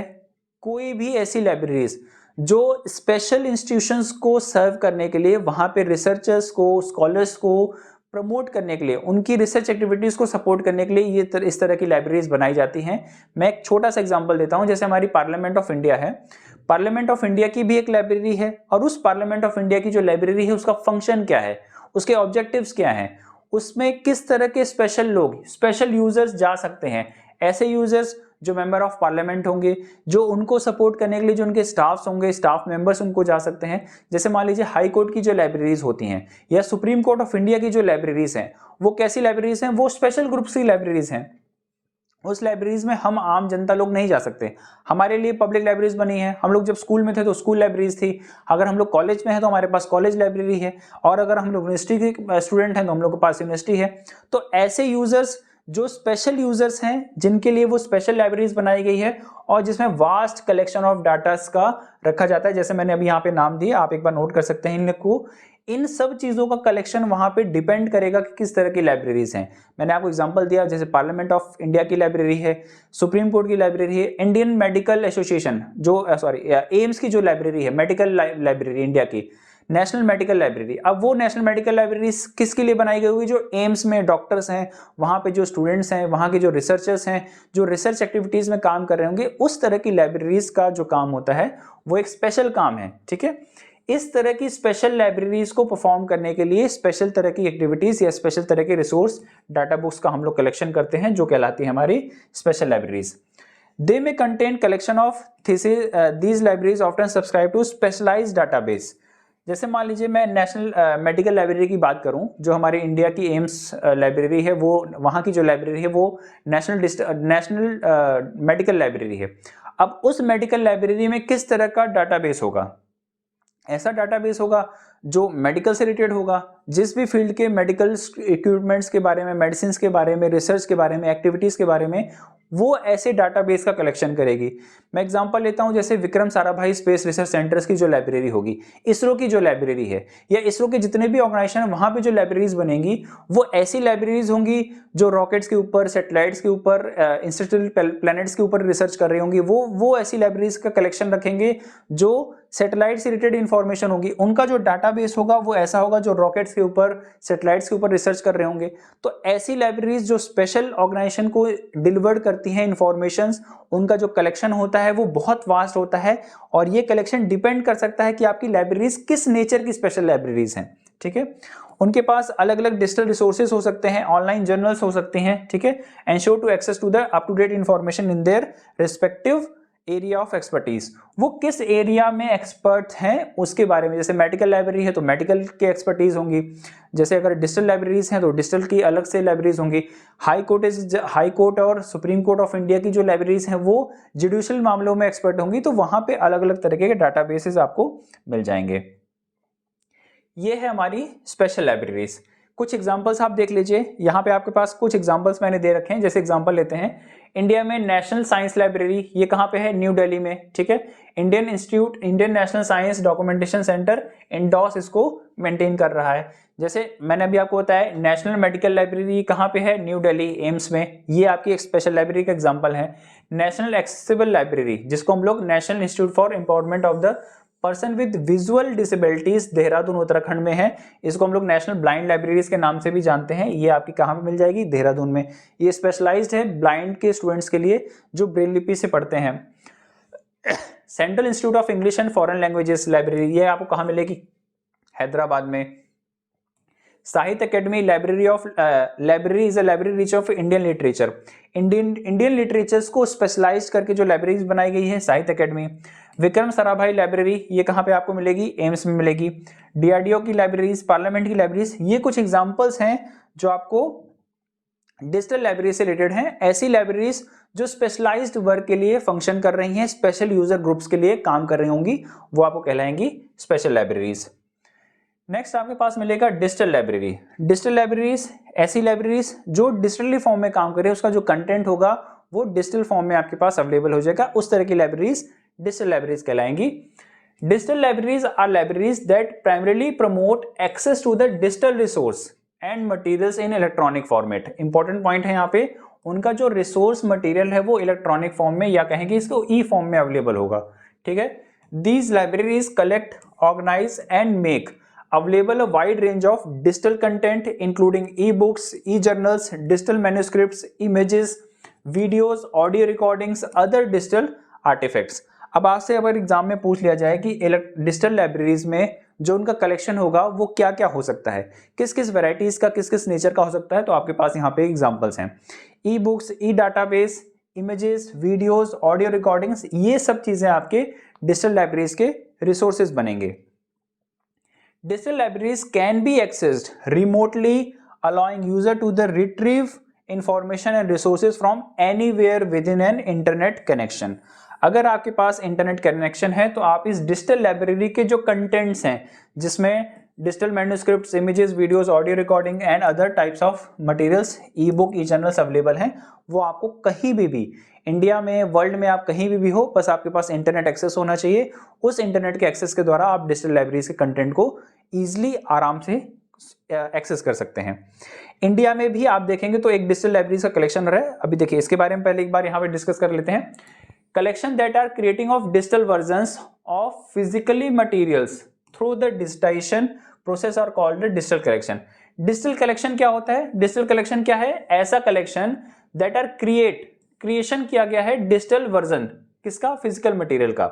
कोई भी ऐसी book, कोई भी ऐसा resource, कोई भी ऐसा पीस ऑफ पेपर जो फिजिकली अवेलेबल था, लेकिन with the help of technology उसको स्कैन करके, उसकी फोटो करके या किसी भी तरह का मेथड का इस्तेमाल करके उसको फिजिकल से डिजिटल में कन्वर्ट किया गया है। ठीक है, इंपॉर्टेंट पॉइंट है कि फिजिकल होना चाहिए, फिजिकल से फिर डिजिटल में कलेक्ट हुआ तो वो कहलाएगा आपका digital collection. In digital libraries collection develop is not primarily concerned with the book selection but rather than the selection of both physical items to digitize or selection of born digital materials in many numbers of electronic format। देखिए एक बात समझिए, दो point है यहाँ पे। एक बार question पूछा गया था बॉर्न डिजिटल को टॉपिक को लेकर, इसको समझते हैं। फिजिकल आइटम टू डिजिटाइज, कोई एक बुक है आपके पास, ठीक है, उस बुक को आप डिजिटल फॉर्मेट में कन्वर्ट कर लीजिए, उसका पीडीएफ बना लीजिए, उसको मतलब स्कैन कर लीजिए, फोटोकॉपी कर लीजिए, या फिर सॉरी फोटोकॉपी नहीं, स्कैन करके या उसकी डिजिटल फोटो बना के आप उसको यूज कर सकते हैं। तो इस तरह की अगर आपके पास कोई मटेरियल है जो फिजिकल आइटम है, उसको आपने डिजिटाइज कर दिया, ठीक है, एक ऐसा कंटेंट होगा जो आपका बॉर्न डिजिटल होगा। ठीक है, एग्जांपल लीजिए, ये जो आपके पास पीपीटी दिख रही है, ठीक है, या जो आपके पास इसकी पीडीएफ मिलेगी, वो पीडीएफ कैसी पीडीएफ होगी? वो होगी बॉर्न डिजिटल। उसको मैंने कहीं उसका फिजिकल कॉपी नहीं अवेलेबल था, उस फिजिकल कॉपी को मैंने डिजिटल वर्जन में कन्वर्ट नहीं किया, वो एक्चुअल में जब मैं बना रहा था तभी वो बॉर्न हुई थी एज ए डिजिटल। मैंने उसको टाइप किया है, मैंने उसको कंटेंट को क्रिएट किया है, और वो जो क्रिएशन है वो डिजिटल ही क्रिएट हुआ था, वो हार्ड कॉपी से सॉफ्ट कॉपी में कन्वर्ट नहीं हुआ है। ऐसा कोई कंटेंट अगर आपके पास अवेलेबल होता है तो वो होता है आपका बॉर्न डिजिटल, कि उसका जन्म ही डिजिटल फॉर्म में हुआ था, वो पहले फिजिकल नहीं था, उसको कन्वर्ट नहीं किया गया है डिजिटल में, वो उसका जो क्रिएशन था वो डिजिटल फॉर्म में किया गया। ऐसे कंटेंट को हम लोग बॉर्न डिजिटल कहते हैं। अब इस टॉपिक से रिलेटेड एक दो बार क्वेश्चंस पूछे गए थे एग्जामिनेशन में, बच्चों को कंसेप्ट नहीं क्लियर था फिजिकल टू डिजिटल का और बॉर्न डिजिटल का कंसेप्ट। अगर आपके पास ये क्लियरिटी है तो एग्जामिनेशन में अगर आपसे क्वेश्चन पूछे जाएंगे तो यहाँ पे चीजें आपको आसानी से क्लियर हो जाएंगी। The term digital library is more inclusive. It cover mixed collection. Important, very important point. ठीक है, यहाँ पे जो कलेक्शन होगा वो मिक्स्ड होगा, किसमें? डिजिटल लाइब्रेरीज में। अभी हम लोग देखेंगे, इसके बाद एक आपकी वर्चुअल लाइब्रेरी आएगी, इसके बाद एक बार आपके पास हाइब्रिड लाइब्रेरी आएगी। बट जो डिजिटल लाइब्रेरीज हैं उसका जो कलेक्शन है वो mixed collection of digitise material with have a physical counter part plus electronic collection that are born digital as well as the digital services such as the digitization and electronic reference services। देखिए आपके पास जो digital libraries होंगी वो हो सकता है कि ऐसा कलेक्शन हो जो फिजिकल मटेरियल अवेलेबल था उसको डिजिटल वर्जन में कन्वर्ट करके आपको दिया जा रहा हो। जैसे कोई एक बुक हो, उस बुक को, वो प्रिंटेड बुक्स अवेलेबल थी और उस प्रिंटेड बुक को डिजिटल फॉर्म में कन्वर्ट करके वो डिजिटल कॉपी आप तक पहुंचाई जा रही हो, या फिर वो बॉर्न डिजिटल डॉक्यूमेंट्स को ही आप तक पहुंचाया जा रहा हो। ठीक है, दोनों चीजें हो सकती हैं। इस तरह का मिक्स कलेक्शन आपको अवेलेबल मिल जाएगा कहाँ पे? हमारी डिजिटल लाइब्रेरीज में। ठीक है, इंपॉर्टेंट पॉइंट है, बस आपको कंसेप्ट समझना है। जिस भी लाइब्रेरी के बारे में आप पढ़ रहे हैं उनका कंसेप्ट आपको क्लियर हो जाए तो आपको एग्जामिनेशन में बहुत इजीली क्वेश्चंस मिल जाएंगे।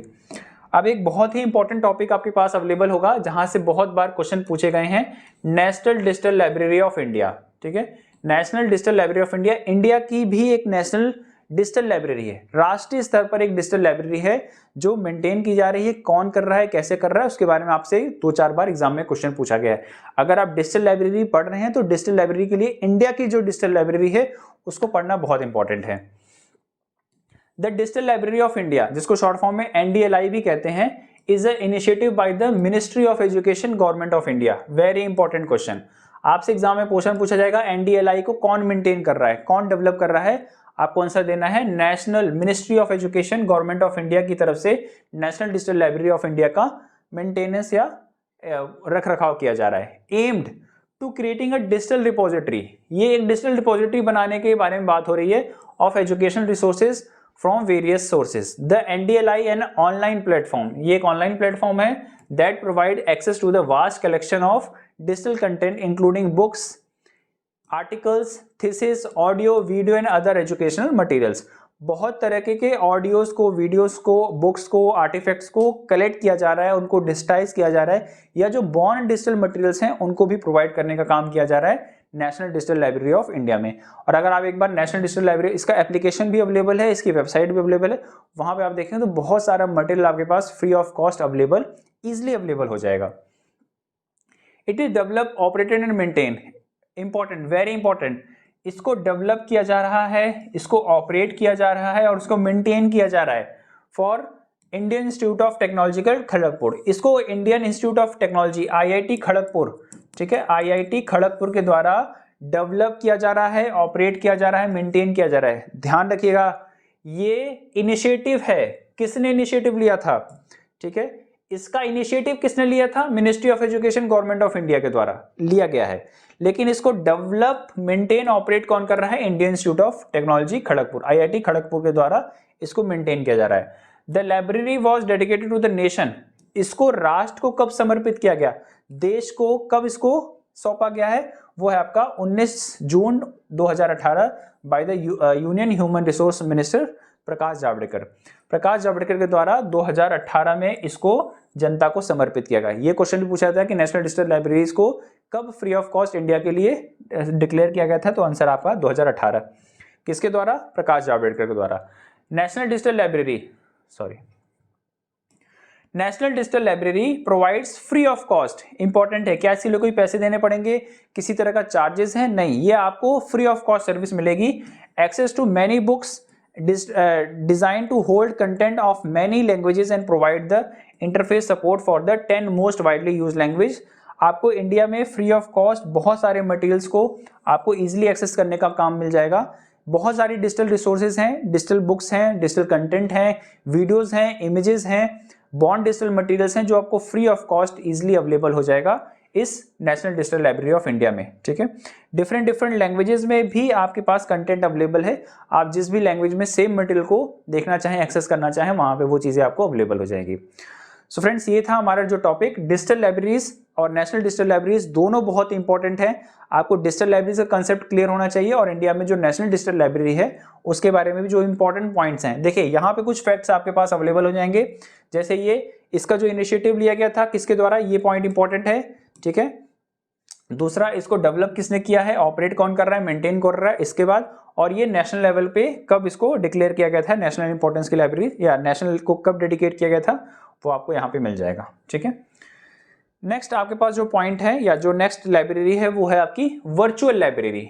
ऐसी लाइब्रेरी जो एग्जिस्ट नहीं करती है फिजिकली फॉर्म में, ये सब कुछ वर्चुअली है। इसकी जैसे आपका फेसबुक, जैसे आपका इंस्टाग्राम, जैसे आपका ट्विटर, ये सब कुछ वर्चुअली लाइफ में आप कर रहे हैं, आप अपने फ्रेंड्स को रिक्वेस्ट भेज रहे हैं, मैसेज कर रहे हैं, उनसे कांटेक्ट में हैं, ये सब कुछ वर्चुअल वर्ल्ड में हो रहा है।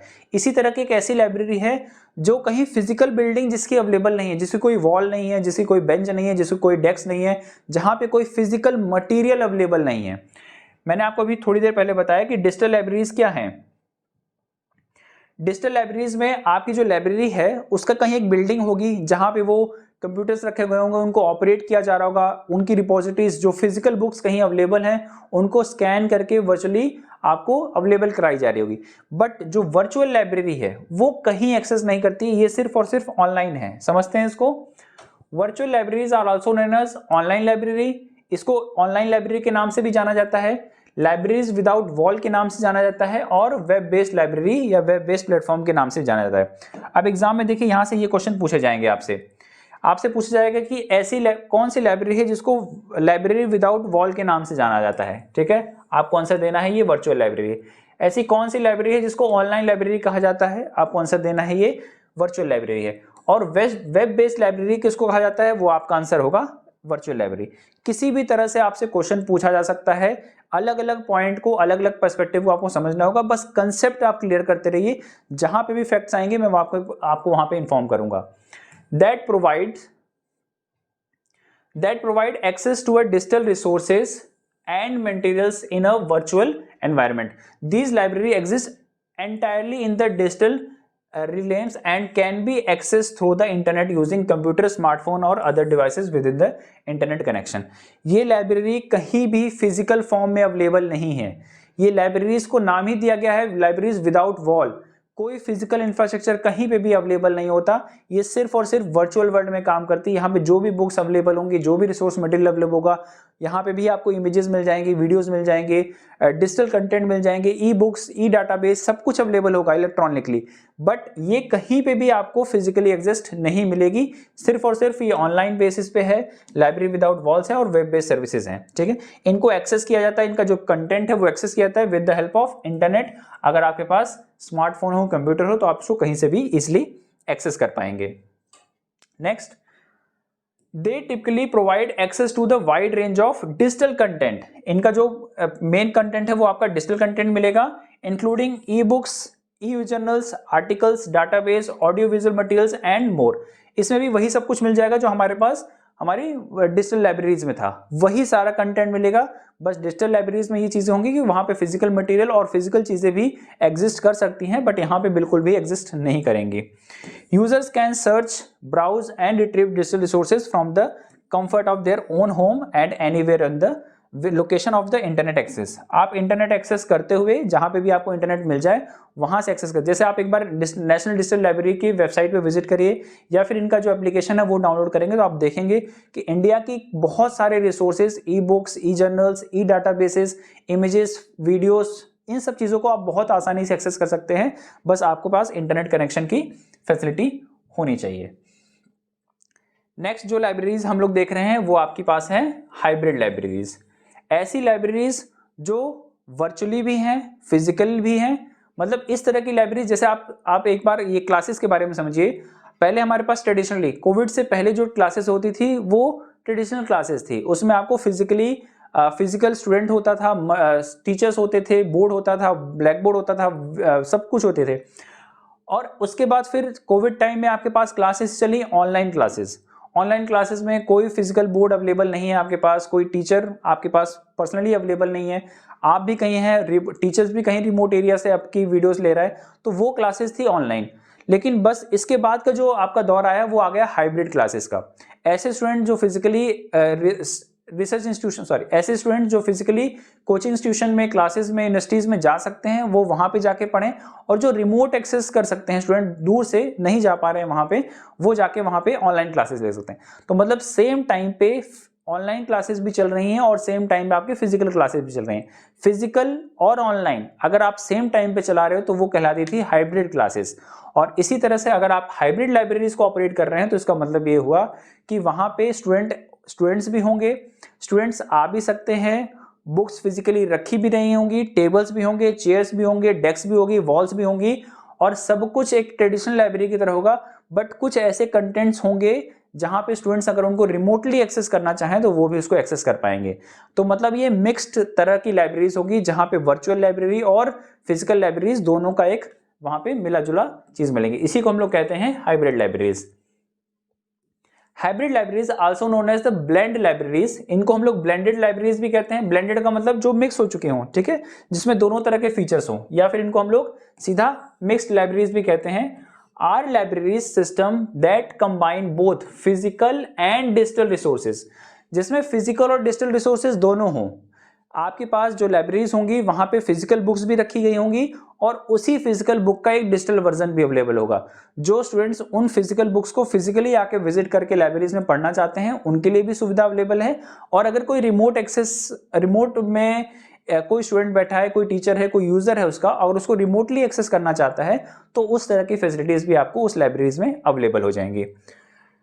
These libraries integrated traditional print materials with digital resources. वो प्रिंटेड मटेरियल्स जो ट्रेडिशनली प्रिंटेड मटेरियल्स होते थे उनको भी एक्सेस करेगी और आपके डिजिटल रिसोर्सेज या डिजिटल मटेरियल्स को भी एक्सेस करेगी। Technologies and online services provide the comprehensive and dynamic information of environment. In hybrid libraries, user have access to the physical collection of books, journals, magazines, newspaper and other traditional libraries materials. These physical resources are complement with the digital resources such as e-book, e-journal, database, audio-visual materials and online reference tools. बहुत तरीके की चीजें इसको आपको easily access करने के लिए मिल जाएगी with the help of hybrid libraries. वही सारी चीजें जो आप ट्रेडिशनल लाइब्रेरीज में एक्सेस करते थे पहले, उन्हीं सब चीजों को फिजिकल फॉर्म में भी कन्वर्ट करके आपको रिमोटली एक्सेस कराने का काम करेंगे हमारी हाइब्रिड लाइब्रेरीज। नेक्स्ट, इसके कुछ फीचर्स और कैरेक्टरिस्टिक्स देख लीजिए। हाइब्रिड लाइब्रेरी के कुछ फीचर्स और कैरेक्टरिस्टिक्स क्या क्या हैं। प्रिंटेड एंड डिजिटल दोनों आपको, पहला देखिए प्रिंटेड मटेरियल भी मिलेगा और डिजिटल मटेरियल भी मिलेगा। इन दोनों तरह के कलेक्शंस आपको कहां मिल जाएंगे, हमारी हाइब्रिड लाइब्रेरीज में। टेक्नोलॉजीज का इंटीग्रेशन होगा, क्योंकि प्रिंटेड मटेरियल्स को कन्वर्ट करना है डिजिटल में, न्यूज़पेपर को कन्वर्ट करना है, फिजिकल न्यूज़पेपर को कन्वर्ट करना है डिजिटल में, फिजिकल बुक को कन्वर्ट करना है डिजिटल में। ध्यान रखिएगा यहाँ पे आपको हाइब्रिड लाइब्रेरीज में बॉन्ड डिजिटल कंटेंट भी मिलेगा और आपका जो डिजिटल कंटेंट है, जो फिजिकल मटेरियल से डिजिटल कंटेंट में कन्वर्ट किया गया है, वो भी चीजें यहाँ पे अवेलेबल हो जाएगी। पर्सनलाइज सर्विस मिल जाएंगी। आप अगर चाहें तो अपनी लाइब्रेरीज में जो बहुत तरह की सर्विसेज होंगी, वहां पे हो सकता है इस तरह की क्वेश्चंस आप कर सकें कि आपको पर्सनलाइज सर्विस, आपको जो न्यू इन्फॉर्मेशन आ रही है, न्यू कंटेंट आ रहा है, कोई नया डाटाबेस का सब्सक्रिप्शन आया है, इस तरह की कुछ पर्सनल सर्विसेज भी आपको यहाँ पे इजिली अवेलेबल हो जाएंगी। कोलैबोरेशन एंड इंटरेक्शंस, आपको बहुत तरह की कोलैबोरेशन, डिफरेंट लाइब्रेरीज और डिफरेंट इंस्टीट्यूशंस के कोलैबोरेशन और वहां पे अलग अलग रिसोर्सेज अवेलेबल हो जाएंगे। Information literacy and digital literacy training की भी आपको यहाँ पे मिले। इंफॉर्मेशन लिटरेसी वही चीजें हैं, आपको इंफॉर्मेशन कैसे कलेक्ट करना है, कैसे प्रोसेस करना है, कैसे उसको अपने नॉलेज के लिए इस्तेमाल करना है, इस तरह की स्किल, इस तरह की नॉलेज भी आपको डिजिटल लाइब्रेरीज में इजिली अवेलेबल हो जाएंगी। हाइब्रिड लाइब्रेरीज में seamless access and internet connectivity, इस तरह की इंफॉर्मेशन, इस तरह की जो फैसिलिटीज हैं वो आपको इजिली किसी हाइब्रिड लाइब्रेरीज में आल्सो अवेलेबल हो जाएंगे। नेक्स्ट जो पॉइंट है हमारा वो है नेशनल लाइब्रेरीज, राष्ट्रीय स्तर की पुस्तकालय। ऐसी लाइब्रेरीज जो किसी नेशनल लेवल पे काम कर रही हो, उनको हम लोग कहते हैं नेशनल लाइब्रेरीज। इंडिया की और डिफरेंट कंट्रीज की सबकी अपनी अपनी कोई ना कोई नेशनल लाइब्रेरीज होती हैं। इनका क्या काम है, क्या पर्पस है, देखते हैं। National libraries as a libraries maintain out of government fund, ठीक है, इसको सरकार के पैसे के द्वारा मेंटेन किया जाता है, जिसको हम लोग कहते हैं national libraries. And serve the nation as a whole, ये पूरे राष्ट्र को एक तरीके से सर्व करती है, ठीक है। ये हर देश की एक लाइब्रेरी होती है, एक ऐसी लाइब्रेरी जिसको हम लोग नेशनल लाइब्रेरीज डिक्लेयर करते हैं। गवर्नमेंट के फंड से, सरकार के द्वारा दिए गए पैसे से इसका मेंटेनेंस होता है, स्टाफ्स की सैलरीज जाती है, रिसोर्सेज का कलेक्शन होता है, इन सब चीजों को काम किया जाता है और ये नेशनल लेवल पे सर्व करती है। The books are mainly for reference, important point, यहाँ पे जो बुक्स अवेलेबल होंगी, यहाँ पे जो रिसोर्स मटेरियल होंगे, वो आप सिर्फ रेफरेंस मटेरियल के रूप में ही इस्तेमाल कर सकते हैं। इनको आप ये जो रेफरेंस मटेरियल है, ये जो मटेरियल्स हैं, वो सर्कुलेशंस के लिए नहीं होती, आप घर नहीं ले जा सकते, उनको इश्यूज नहीं करा सकते, ये सिर्फ और सिर्फ रेफरेंस के लिए है। आप लाइब्रेरी में विजिट करिए, मतलब आप नेशनल लाइब्रेरी में विजिट करिए और वहां पे बैठ के उन मटेरियल्स को रिफर करिए और उनको वहीं पे चीजें रख के चले आइए। They usually receive material through the legal depository legislation.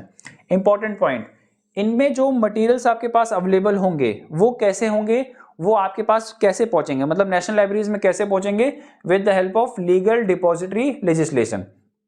हमारे इंडिया में भी देखिए कानून है जिसको हम लोग कहते हैं delivery of book act. Delivery of book act 1954।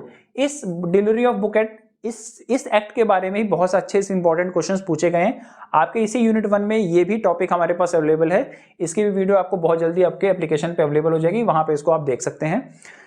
Delivery of book act 1954 ये कहता है कि इंडिया के जितने भी पब्लिशर्स हैं, जो भी कंटेंट वो पब्लिश कर रहे हैं, वो पब्लिश किए गए कंटेंट की एक कॉपी इंडिया की 4 डिपॉजिटरी लाइब्रेरीज में आप पहुंचाएंगे, जिसमें से एक डिपॉजिटरी लाइब्रेरी आपकी होगी नेशनल लाइब्रेरी ऑफ इंडिया। और यही सारे प्रोविजंस आपको वर्ल्ड की सभी तरह की लाइब्रेरीज, नेशनल लाइब्रेरीज में मिल जाएंगी। इंडिया की भी जो नेशनल लाइब्रेरी है जो कोलकाता में है, उसके पास भी जो मटेरियल्स पहुंचते हैं with the help of legal depository legislation, जिसको हम लोग कहते हैं डिलीवरी ऑफ बुक एक्ट के अकॉर्डिंग पहुंच रही है। इस एक्ट के बारे में बहुत इंपॉर्टेंट क्वेश्चंस पूछे गए हैं, इसके बारे में भी आपको बहुत जल्दी ये वीडियोस अवेलेबल होंगी। The functions of such libraries is to collect and preserve the प्रोसिडली of all the publishers record which is book, periodicals, newspapers, other printed and multimedia materials of the country cultural heritage। India में publish होने वाला किसी भी तरह का content, उसमें newspaper भी इंक्लूड है, उसमें periodicals भी इंक्लूड है, उसमें बुक्स भी है, उसमें पैम्पलेट्स भी हैं, किसी भी तरह का मटेरियल अगर आपकी इंडिया की टेरिटरी में या किसी भी देश की टेरिटरी में पब्लिश हो रहा है तो उस तरह के मटेरियल्स को उस पब्लिक लाइब्रेरी, उस नेशनल लाइब्रेरीज में डिपॉजिट करना ये लीगली है और ये मैंडेटरी है। ऐसा नहीं करने पे उन पब्लिशर्स को कुछ आपको पनिशमेंट भी मिल सकती है। तो इस तरह के डिपॉजिट से ही हमारी नेशनल लाइब्रेरीज के जो कलेक्शंस हैं वो डेवलप होते हैं। नेक्स्ट, इनके कुछ फंक्शंस और फीचर्स क्या क्या हैं ये देख लेते हैं। देखिए क्या क्या फंक्शंस हैं इनके। पहला है provide leadership among the national libraries. National libraries का को लीड करना, उनको लीडरशिप प्रोवाइड करना, ये काम कराता है हमारी नेशनल लाइब्रेरीज का। दूसरा है serve as the permanent of depository of all publication issued in the country. जितने भी इंडिया में पब्लिकेशंस हो रहे हैं उनका एक परमानेंट डिपॉजिटरी का काम भी हमारी नेशनल लाइब्रेरी ऑफ इंडिया करती है। Acquire the types of materials, जितने भी टाइप्स के मटेरियल्स हैं उनको एक्वायर करना। बिब्लियोग्राफिक सर्विसेज प्रोवाइड कराना, वेरी इंपॉर्टेंट। बिब्लियोग्राफिक सर्विसेज मतलब आपकी इंडिया की जितनी भी पब्लिकेशंस हो रही हैं उन पब्लिकेशंस की ईयर वाइज ईयर एक बिब्लियोग्राफिक सर्विसेज, मतलब कौन सी ईयर कौन से ऑथर के द्वारा कब पब्लिश हुई, उन सब चीज़ों के बारे में डिटेल्स भी प्रोवाइड कराना हमारी नेशनल लाइब्रेरी का काम है। Serve as the coordinating centre of the cooperative activities. Last है providing services to the government. Government को भी सर्विस प्रोवाइड करना ये हमारी नेशनल लाइब्रेरी का काम होता है। कोई भी किसी भी देश की नेशनल लाइब्रेरी हो उसका प्राइमरी ऑब्जेक्टिव है जितनी भी आपके एरिया आपके कंट्रीज में पब्लिकेशंस हो रही हैं, न्यूज़पेपर, पीरियडिकल्स, आर्टिफैक्ट्स, किसी भी तरह का पब्लिकेशन है, उन पब्लिकेशन को आप अपनी लाइब्रेरीज में डिपॉजिट कराएंगे with the help of legislation. और आप अपनी लाइब्रेरीज में जो नेशनल लाइब्रेरीज हैं वो बिब्लियोग्राफिक सर्विसेज प्रोवाइड कराएंगी जिसमें वो इंडिया में पब्लिश होने वाले जितने भी लाइब्रेरीज के रिकॉर्ड्स हैं, ठीक है, लाइब्रेरी सर्विसेज हैं, उन मतलब जितने भी पब्लिकेशंस पब्लिश कर रहे हैं अपने पब्लिश को बुक्स को, उनका एक बिब्लियोग्राफिक रिकॉर्ड मेंटेन करा के हमेशा अपनी लाइब्रेरीज में मतलब वर्ल्ड में इंडिया में प्रोड्यूस करना। ये कुछ उनके प्राइमरी फंक्शंस और रिस्पॉन्सिबिलिटीज होती हैं किसी भी लाइब्रेरीज की।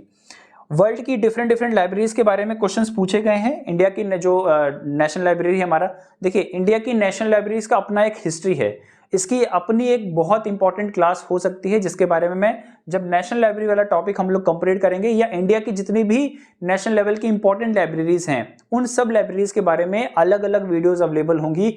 नेशनल लाइब्रेरी का टॉपिक यहाँ पे तो खत्म हो रहा है, बट इंडिया की नेशनल लाइब्रेरी का टॉपिक अभी खत्म नहीं हुआ है। इंडिया की नेशनल लाइब्रेरी के बारे में उसकी एक अलग हिस्ट्री है, उसके अलग पॉइंट्स हैं, उनको हम लोग अलग वीडियो में देखेंगे।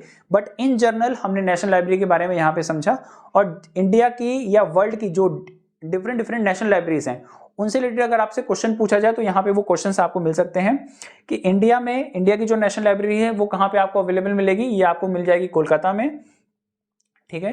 इंडिया की जो नेशनल लाइब्रेरी है वो आपको कोलकाता में मिलेगी। Next, library of Congress. ये लाइब्रेरी ऑफ कांग्रेस आपकी कहाँ की नेशनल लाइब्रेरी है? ये आपकी यूनाइटेड स्टेट्स की या यूनाइटेड नेशन यूएसए की लाइब्रेरी है, और ये कहाँ पे स्थित है? ये है आपका वॉशिंगटन डीसी में। ब्रिटिश लाइब्रेरी ये लंदन की नेशनल लाइब्रेरी है। नेशनल लाइब्रेरी ऑफ चाइना कहाँ पे है? ये आपको बीजिंग में मिल जाएगी। बिब्लियोलिथिक नेशनल डी फ्रांस ये आपके पेरिस में है, ये फ्रांस की नेशनल लाइब्रेरी है। रशियन स्टेट लाइब्रेरी या मॉस्को स्टेट लाइब्रेरी ये आपकी रशिया की स्टेट लाइब्रेरीज है national library. National library of Australia ये कैनबरा में है, और नेशनल लाइब्रेरी ऑफ कनाडा ये आपका कनाडा में है। इस तरह की आपने यहाँ पे देखा कि डिफरेंट नेशनल लाइब्रेरीज या नेशनल लाइब्रेरी का जो जनरल कंसेप्ट है, ये क्या है, नेशनल लाइब्रेरी से क्या क्या फंक्शंस हैं, ये हमने यहाँ पे एक जनरल देखा। मैंने आपको फिर से बताया कि इंडिया की नेशनल लाइब्रेरी का टॉपिक यहाँ पे खत्म नहीं हुआ है, इसके लिए आपको एक डेडिकेटेड वीडियो मिलेगी। और इंडिया में बहुत सारी ऐसी लाइब्रेरीज हैं जहाँ पे डायरेक्ट या इनडायरेक्ट आपसे क्वेश्चंस पूछे गए हैं एग्जामिनेशंस में। इंडिया की जो इंपॉर्टेंट लाइब्रेरीज हैं उनके बारे में और इंडिया की नेशनल लाइब्रेरी के बारे में आपको अलग एक डेडिकेटेड वीडियो मिल जाएगी। यहाँ पे हमने इन जनरल नेशनल लाइब्रेरीज का जो टॉपिक होता है वो खत्म किया है। नेशनल लाइब्रेरी ऑफ इंडिया का टॉपिक अभी हमारा यहाँ पे कंप्लीट नहीं है, ठीक है।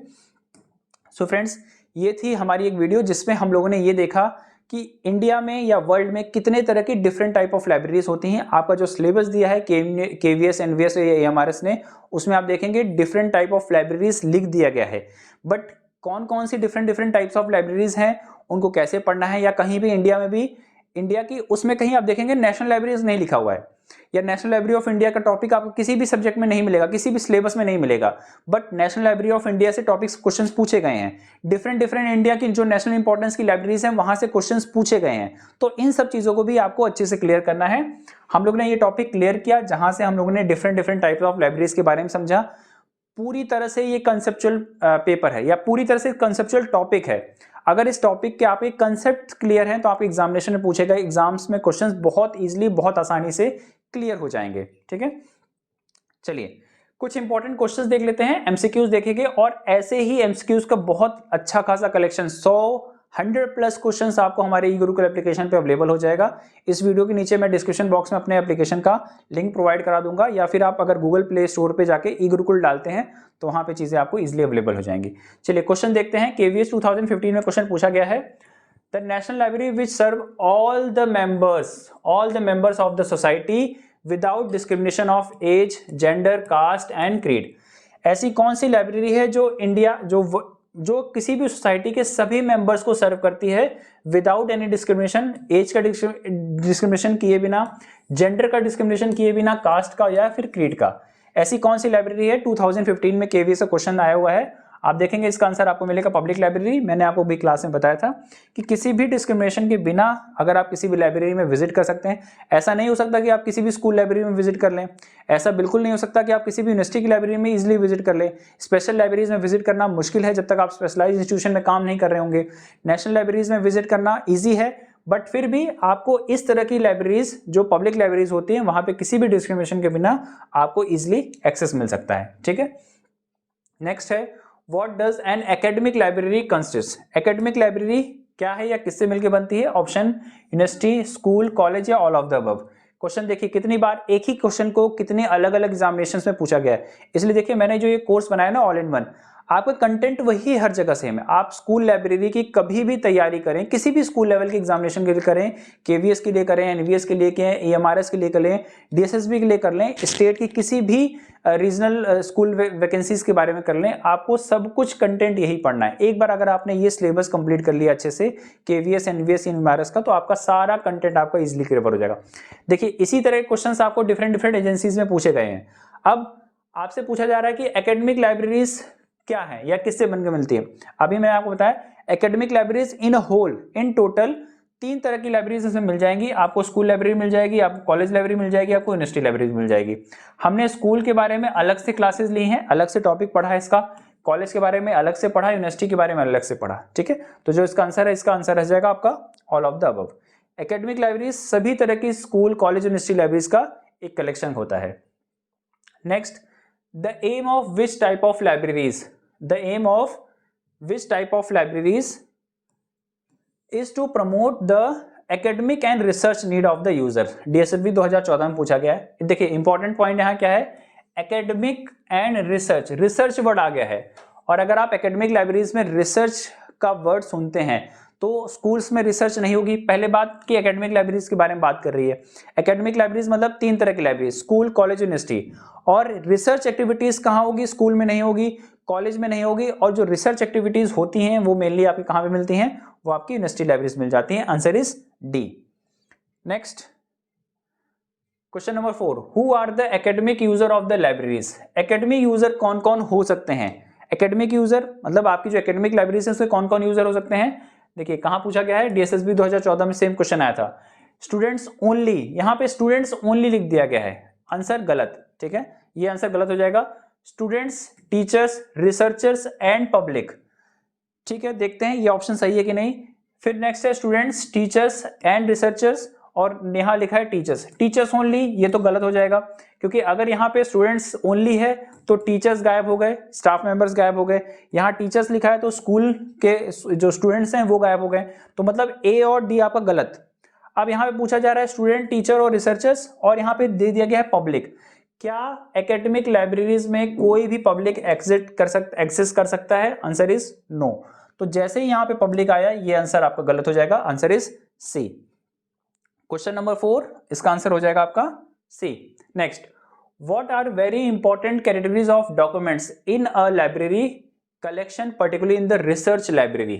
रिसर्च लाइब्रेरी में कौन कौन से कलेक्शंस हो सकते हैं? देखिए यही सेम क्वेश्चन आपका एमबीपीसीएस 2019, केवीएस 2012 और Vikram Sarabhai space research centre 2017 में पूछा गया है। आपका आंसर है पम्फलेट्स, periodicals, पेटेंट्स और स्पेसिफिकेशंस। आपका इसका आंसर देखिए क्या पूछा जा रहा है, what are the important categories of documents. कौन कौन सी इंपॉर्टेंट कैटेगरीज ऑफ डॉक्यूमेंट्स हैं in a library collection particularly in research. Research libraries में इसमें कौन सा कलेक्शन आपको इजिली एक्सेस मिल जाएगा? Pamphlets, periodicals, patents and specifications. देखिए पम्फलेट्स क्या होते हैं? ऐसी डॉक्यूमेंट्स जो 49 पेजेस से कम हो उनको हम लोग पम्फलेट्स कहते हैं। periodicals एक बहुत ही इंपॉर्टेंट टूल होता है रिसर्च के लिए। periodicals हर एक इंटरवल में आने वाले जर्नल्स को कहते हैं, या इनको हम लोग जर्नल्स के नाम से जानते हैं। एक ही सेम टॉपिक पे अलग अलग टाइप्स के रिसर्च एक्टिविटीज का जो कलेक्शन होता है वो periodicals कहलाता है। पेटेंट्स एंड स्पेसिफिकेशन इसका आंसर नहीं होता, आंसर हो सकता है इसका B, periodicals। Next question number 6, the library of blind and handicap located at Dehradun which kind of library is. ऐसी देखिए इसमें एक क्वेश्चन भी है और एक आंसर भी है। आपको ये बात पता चल जानी चाहिए इस क्वेश्चन को पढ़ने के बाद कि ब्लाइंड एंड हैंडीकैप, जो ब्लाइंड एंड हैंडीकैप होते हैं उनके लिए एक लाइब्रेरी डेडिकेटेड है जो कहां पे मिल जाएगी आपको? देहरादून में। बट पॉइंट इज कि ये कौन से टाइप की लाइब्रेरी है, ठीक है। ये डीएसएसबी 2014 में क्वेश्चन है। ये पब्लिक लाइब्रेरी होगी या स्पेशल लाइब्रेरी होगी, एकेडमिक लाइब्रेरी होगी या फिर ब्लाइंड लाइब्रेरी होगी। मैंने अभी आपको थोड़ी देर पहले बताया था the library of blind and handicap located at Dehradun at what kind of library. ये किस तरह की लाइब्रेरी है? ये एक तरह की स्पेशल लाइब्रेरीज है जो डेडिकेटेड है ब्लाइंड एंड हैंडीकैप जैसे स्टूडेंट्स के लिए। ऐसी कोई लाइब्रेरी जो स्पेशल यूजर्स के लिए बनाई गई हो, जैसे पार्लियामेंट ऑफ इंडिया, जैसे हाई कोर्ट और सुप्रीम कोर्ट ऑफ इंडिया की लाइब्रेरी, जैसे इसरो की लाइब्रेरी, जैसे नेशनल मेडिकल लाइब्रेरीज, इस तरह की लाइब्रेरीज आपकी कहलाती हैं स्पेशल लाइब्रेरीज, जिसमें स्पेशल यूजर्स एंट्री कर सकते हैं, उनके लिए डेडिकेटेड है। What is called the library which is established by the central government at the central place? Central government के द्वारा बनाई जाने वाली लाइब्रेरी और जो सेंट्रल प्लेस पे बनाई जा रही है, ठीक है। ये भी 2014 क्वेश्चन है डीएसएसपी का। क्या कहते हैं उनको सेंट्रल लाइब्रेरी कहते हैं, उनको नेशनल लाइब्रेरी कहते हैं, उनको पब्लिक लाइब्रेरी कहते हैं, और या फिर उनको सेंट्रल पब्लिक लाइब्रेरी कहते हैं। ऐसी लाइब्रेरी जो सेंट्रल गवर्नमेंट के द्वारा बनाई जा रही हो, सेंट्रल गवर्नमेंट के द्वारा सेंट्रल प्लेस पे बनाई जाती हो, ऐसी लाइब्रेरीज क्या कहलाती हैं हमारी? ये कहलाती है हमारी नेशनल लाइब्रेरीज, ठीक है। इस तरह की लाइब्रेरीज को हम लोग नेशनल लाइब्रेरीज ऑफ इंडिया या नेशनल लाइब्रेरीज के रूप में देखते हैं। Next question number 8, which clause of the Constitution of India is related with the establishment of national library? ऐसी इंडियन कॉन्स्टिट्यूशन में, भारतीय संविधान में कौन सा क्लॉज दिया गया है जहां से नेशनल लाइब्रेरीज को बनाने का प्रोविजन आपको मिल जाएगा? आपका क्वेश्चंस हैं आर्टिकल 26, आर्टिकल 50, आर्टिकल 62, आर्टिकल 67। देखिए हमारे इंडियन कॉन्स्टिट्यूशन का आर्टिकल 62 डायरेक्ट लाइब्रेरी से तो कनेक्टेड नहीं है। उसमें अगर आप आर्टिकल 62 पढ़ते हैं ना, तो कहीं भी मेंशन किया ही नहीं गया है कि आप कोई नेशनल लाइब्रेरीज का बनाइए या किसी तरह की नेशनल लाइब्रेरी इंडिया में होनी चाहिए। वो आर्टिकल ये कहता है कि नेशनल इंपॉर्टेंस के इंस्टीट्यूशंस बनाने होंगे। अब जैसे ही ये कह दिया गया कि नेशनल इंपॉर्टेंस के इंस्टीट्यूशंस बनाने होंगे, तो वहां पे हमारी जो इंडियन लाइब्रेरी है, इंडियन नेशनल लाइब्रेरी है, वो एक तरह की नेशनल इंपॉर्टेंट लाइब्रेरी बन जाएगी। तो आर्टिकल 62 जो डायरेक्ट कनेक्टेड नहीं है नेशनल लाइब्रेरीज के बनाने के लिए, बट वो कहता है कि आपको जो बनाना होगा इंस्टीट्यूशन ऑफ नेशनल इंपॉर्टेंस बनाना होगा। तो अब नेशनल इंपॉर्टेंस के इंस्टीट्यूशन बनाने के लिए हमने अपनी जो लाइब्रेरी बनाई थी, ठीक है, वो हमारी कहलाई थी नेशनल इंपॉर्टेंस की लाइब्रेरी, और इसी के लिए हमने उसको नेशनल लाइब्रेरीज का स्टेटस दिया। Next question number 9, which one is not the function of national library? इसमें से कौन सा एक फंक्शन नहीं है नेशनल लाइब्रेरी का? इसमें से कौन सा एक फंक्शन नहीं है नेशनल लाइब्रेरी का? पहला है it collect all publication published in the country, ठीक है। ये क्वेश्चन है, मतलब हमें पूछना है कि जो नहीं था, तो हमें लगता है कि हाँ ये तो है, ये फंक्शन हमने नेशनल लाइब्रेरी का पढ़ा हुआ है। इट पब्लिश्ड नेशनल बिब्लियोग्राफी, ये भी देख लेते हैं। इट रिप्रेजेंट नेशनल बिब्लियोग्राफी और it provide assistant to the all libraries of the country, ये भी हमने पढ़ा था, ठीक है। और वो नेशनल बिब्लियोग्राफी भी पब्लिश करती है। देखिए यहाँ पे अंतर क्या है, ये पब्लिश लिखा हुआ है और ये रिप्रेजेंट लिखा हुआ है, दो चीजें हैं। तो क्या national library national bibliography publish करती है? यस, वो नेशनल बिब्लियोग्राफी पब्लिश करती है। और नेशनल बिब्लियोग्राफी का मतलब क्या हुआ? उस स्पेसिफिक एक कैलेंडर ईयर में जितने भी पब्लिकेशन, ये वीकली, ये ईयरली, मंथली, कुछ भी हो सकता है, बट नेशनली माने तो एक ईयर में किस नेशन में कितने तरह की पब्लिकेशन, न्यूज़पेपर किसका पब्लिकेशन हुआ, इन सब की जो लिस्टिंग होती है वो कहलाती है हमारी नेशनल बिब्लियोग्राफी। तो जो नेशनल लाइब्रेरीज हैं वो पब्लिश तो करती है बट उसको रिप्रेजेंट नहीं करती। और हमसे पूछा गया था कि इसमें से कौन सा उसका फंक्शन नहीं है। आप यहाँ पे इसका आंसर देख सकते हैं, ये आंसर इसका हो जाएगा आंसर सी, जो रिप्रेजेंट नहीं करती है नेशनल बिब्लियोग्राफी की। Next question, question number 10, National libraries which store the book obtained through the Delivery of Book Act also are called as Library of Book, Depository Libraries, Books Libraries और Repository Libraries। देखिए मैंने आपको भी बताया delivery of book act, India का जो delivery of book act है 1954, ठीक है, ये इस एक्ट के बारे में डेडिकेटेड क्लास आपको अवेलेबल होगी हमारी एप्लीकेशन पे। इंपॉर्टेंट टॉपिक है, इंपॉर्टेंट क्वेश्चंस है, पार्ट 1 का ही आपका यूनिट 1 का ही टॉपिक है इसमें। डिलीवरी ऑफ बुक एक्ट, इसमें 1956 में इसका अमेंडमेंट हुआ है, ठीक है, ये एक्ट 1954 में आया था, 1956 में इसका अमेंडमेंट हुआ है। इसके अमेंडमेंट करने से वहां पे न्यूज़पेपर जैसे टॉपिक्स को भी जोड़ा गया था। इस एक्ट के अकॉर्डिंग इंडिया की नेशनल लाइब्रेरी, डिपॉजिटरी लाइब्रेरीज बनती हैं और ऐसे ही 3 और, मतलब टोटल 4 लाइब्रेरीज को डिपॉजिटरी लाइब्रेरीज कहा जाता है। इस एक्ट के अकॉर्डिंग जो लाइब्रेरीज बनती है उनको हम लोग क्या कहते हैं, library of book, depository libraries, book libraries या रिपॉजिटरी लाइब्रेरीज। ध्यान देखिए यहाँ पे रिपॉजिटरी लिखा हुआ है और यहाँ पे डिपॉजिट लाइब्रेरी लिखा हुआ है, ठीक है। तो आंसर देखिए, लाइब्रेरी ऑफ बुक इस तरह का कोई कंटेंट हमने कभी नहीं पढ़ा है, बुक लाइब्रेरी ये भी नहीं है, रिपॉजिटरी लाइब्रेरीज नहीं होता है, इसका आंसर हो जाएगा वो डिपॉजिटरी लाइब्रेरी। और इंडिया में टोटल 4 डिपॉजिटरी लाइब्रेरीज हैं जिसमें से एक हमारी नेशनल लाइब्रेरी ऑफ इंडिया जो कि बुक्स एक्वायर करती है with the help of delivery of book act 1954 के अकॉर्डिंग, ठीक है। सो फ्रेंड्स, ये था हमारा टॉपिक जिसपे हम लोगों ने पढ़ा different types of libraries. Libraries क्या होती हैं, उनके अलग अलग टॉपिक्स के अलग अलग टाइप्स क्या होते हैं। पूरी तरह से कंसेप्चुअल पेपर है, इसमें कोई भी ऐसा फैक्ट नहीं था, 1-2 फैक्ट्स को छोड़कर जो आपको याद रखना हो। कंसेप्ट अगर आपने अच्छे से क्लियर रखे हैं और इसके अगर आपने क्वेश्चंस, अभी आप जब आप एप्लीकेशन पे देखेंगे, विजिट करते हैं, तो वहां पे जो आपको क्वेश्चंस मिल जाएंगे, उन क्वेश्चंस को अटेम्प्ट करने के बाद आप देखेंगे कि इसी टॉपिक से रिलेटेड जो मैंने आपको कंसेप्ट समझाए हैं उनसे बहुत अच्छे क्वेश्चंस आपको आपके टॉपिक्स में दिखे हैं। वो वही क्वेश्चंस हैं जो कभी न कभी किसी न किसी प्रीवियस एग्जाम्स में आपसे जरूर एक बार पूछे गए हैं। उन टॉपिक्स को अगर आप अच्छे से कंप्लीट कर लेते हैं, उन क्वेश्चन को कंप्लीट करते हैं, तो इस टॉपिक से आने वाले कोई भी क्वेश्चन आपसे छूटने वाले नहीं है। सो फ्रेंड्स, ये थी हमारी आज की वीडियो। मिलते हैं एक नई वीडियो के साथ, तब तक के लिए नमस्कार, जय हिंद।